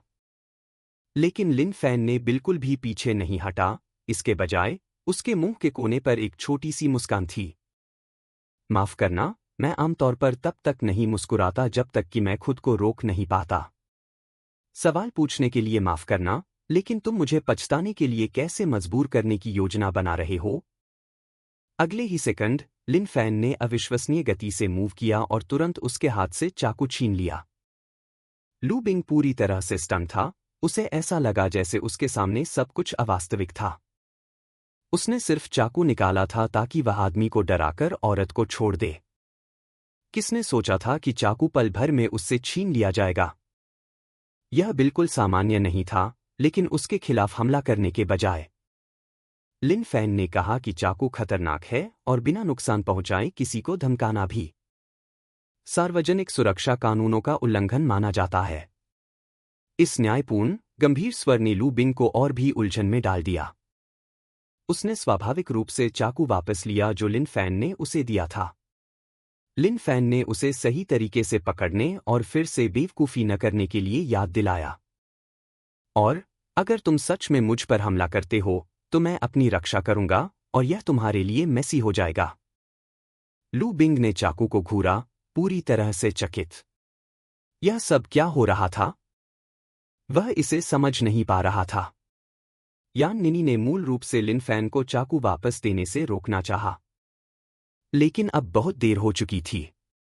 उसने सोचा कि जब से वह एक प्रभावशाली व्यक्ति बनी है, उसने लू होंग को एक बहन की तरह माना, उसे पैसे, अवसर, सब कुछ दिया। फिर भी, अपोकैलिप्स में, वह एक अजनबी बन गई, यहां तक कि अपने भाई को उसकी बर्बादी में मदद करते हुए। लिन फैन ने मुड़कर उसे कहा कि उसके पीछे आओ। चलो। लेकिन लू बिंग ने यान निनी को लालची आंखों से घूरा और शाउटेड किया कि वे रुकें। लिन फैन ने अपनी आंख के कोने से उसे देखा और ठंडे स्वर में कुछ और पूछा। लू बिंग ने रसोई के चाकू के साथ कुछ कदम आगे बढ़ाए, सोचते हुए कि वह इस लड़की को लंबे समय से चाहता था और उसे इस तरह जाने नहीं दे सकता। उसने अपना साहस जुटाया और लिन फैन से कहा, तुम उसे इसलिए ले जा रहे हो क्योंकि तुम उसके शरीर को चाहते हो, है ना? लिन फैन ने अपने चरित्र का अपमान महसूस किया। अपनी जुबान संभालो। लू बिंग ने यान निनी को चिपचिपी नजरों से घूरा।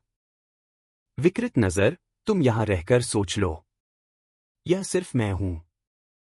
लेकिन अगर तुम उसके साथ चली गई, तो कौन जानता है कि तुम कितने पुरुषों से मिलोगी? शायद कुछ, शायद दर्जनों, मोटे, छोटे, बदसूरत जो बारी बारी से तुम्हें परेशान करेंगे जब तक तुम मरना नहीं चाहोगी। क्या तुम सोच सकती हो कि यह अंत का समय है? कोई कानून नहीं, कोई नैतिकता नहीं, कोई तुम्हारी परवाह नहीं करता। यहां रहना तुम्हारा सबसे अच्छा विकल्प है, क्योंकि तुम्हें सिर्फ मेरे साथ ही निपटना है। ये गंदे शब्द यान निनी के मन में लगातार गूंज रहे थे। लू बिंग, सपने देखना बंद करो। मुझे अस्वीकृति के बाद रहने से मरना बेहतर है। लू बिंग की आंखें पागलपन से मुड़ गईं, उसने सब कुछ लिन फैन पर डाल दिया। अन्यथा यान निनी कभी भी जवाब देने की हिम्मत नहीं करती। चाकू लिया जाना उसकी लापरवाही के कारण ही होना चाहिए। कोई सामान्य व्यक्ति इतनी तेजी से नहीं चल सकता। अपने आत्महिप्नोसिस के साथ उसका चेहरा और भी विकृत हो गया। फिर उसने चमकते किचन चाकू को लिन फैन की ओर पूरी ताकत से स्वंग किया। यान निनी का चेहरा पीला पड़ गया। उसने लिन फैन से चिल्लाकर कहा कि वह सावधान रहे। लू होंग के लिए उसने सोचा कि यान निनी पहले से ही डर के मारे पागल हो चुकी थी। बाद में उसे केवल अपने भाई की मदद करनी थी कि वह आदमी को रोक सके, लेकिन अचानक लू बिंग बेहोश हो गया और पीछे की ओर उड़ गया। जैसे कुछ ने उसे जोर से टकराया हो, वह दीवार में जा गिरा, सतह मकड़ी के जाले की तरह टूट गई। लिन फैन ने धीरे धीरे अपना दाहिना पैर खींचा और शांति से समझाया, यह उसकी अपनी गलती थी। मैंने बस अपनी रक्षा की। यान निनी ने हैरानी से देखा, यह आदमी बेहद मजबूत था। पल भर में लू बिंग खत्म हो गया। लू होंग ने और अधिक परेशानी पैदा करने की हिम्मत नहीं की और अपने भाई की सांसें चेक करने के लिए दौड़ी। वे कई और मंजिलों पर गए और यान निनी ने हर जगह टूटे हुए ज़ोंबी शव देखे। तुमने ये सब मारे? लिन फैन ने कहा जब वह पहुंचा। ज़ोंबी इधर-उधर घूम रहे थे और उस पर हमला कर रहे थे, इसलिए उसके पास अपनी रक्षा करने के अलावा कोई विकल्प नहीं था। यान निनी यह पता लगाना चाहती थी कि उसकी असली पेशा क्या है। लिन फैन ने बेप्सी से साइड किया। क्या मैंने तुम्हें पहले ही नहीं बताया कि मैं एक्साइन फेंग एजेंसी का एक रियल एस्टेट एजेंट हूं? बेशक, यान निनी ने उस पर विश्वास नहीं किया। सब कुछ एक क्लिच शॉट ड्रामा स्क्रिप्ट की तरह लग रहा था। सतह पर साधारण नौकरी, नीचे छिपा हुआ शक्तिशाली। जब वे सड़क पर पहुंचे, यान निनी ने पूछा, क्या तुम हमेशा बाहर ऐसे ही घूमते हो? लिन फैन ने कहा, हाँ। अंत के समय में सब कुछ असुविधाजनक है। मुझे जीने के लिए पैसे कमाने की जरूरत है। रियल एस्टेट एजेंट की बातों में मत आना, मैं एक सुरक्षा गार्ड भी हूं।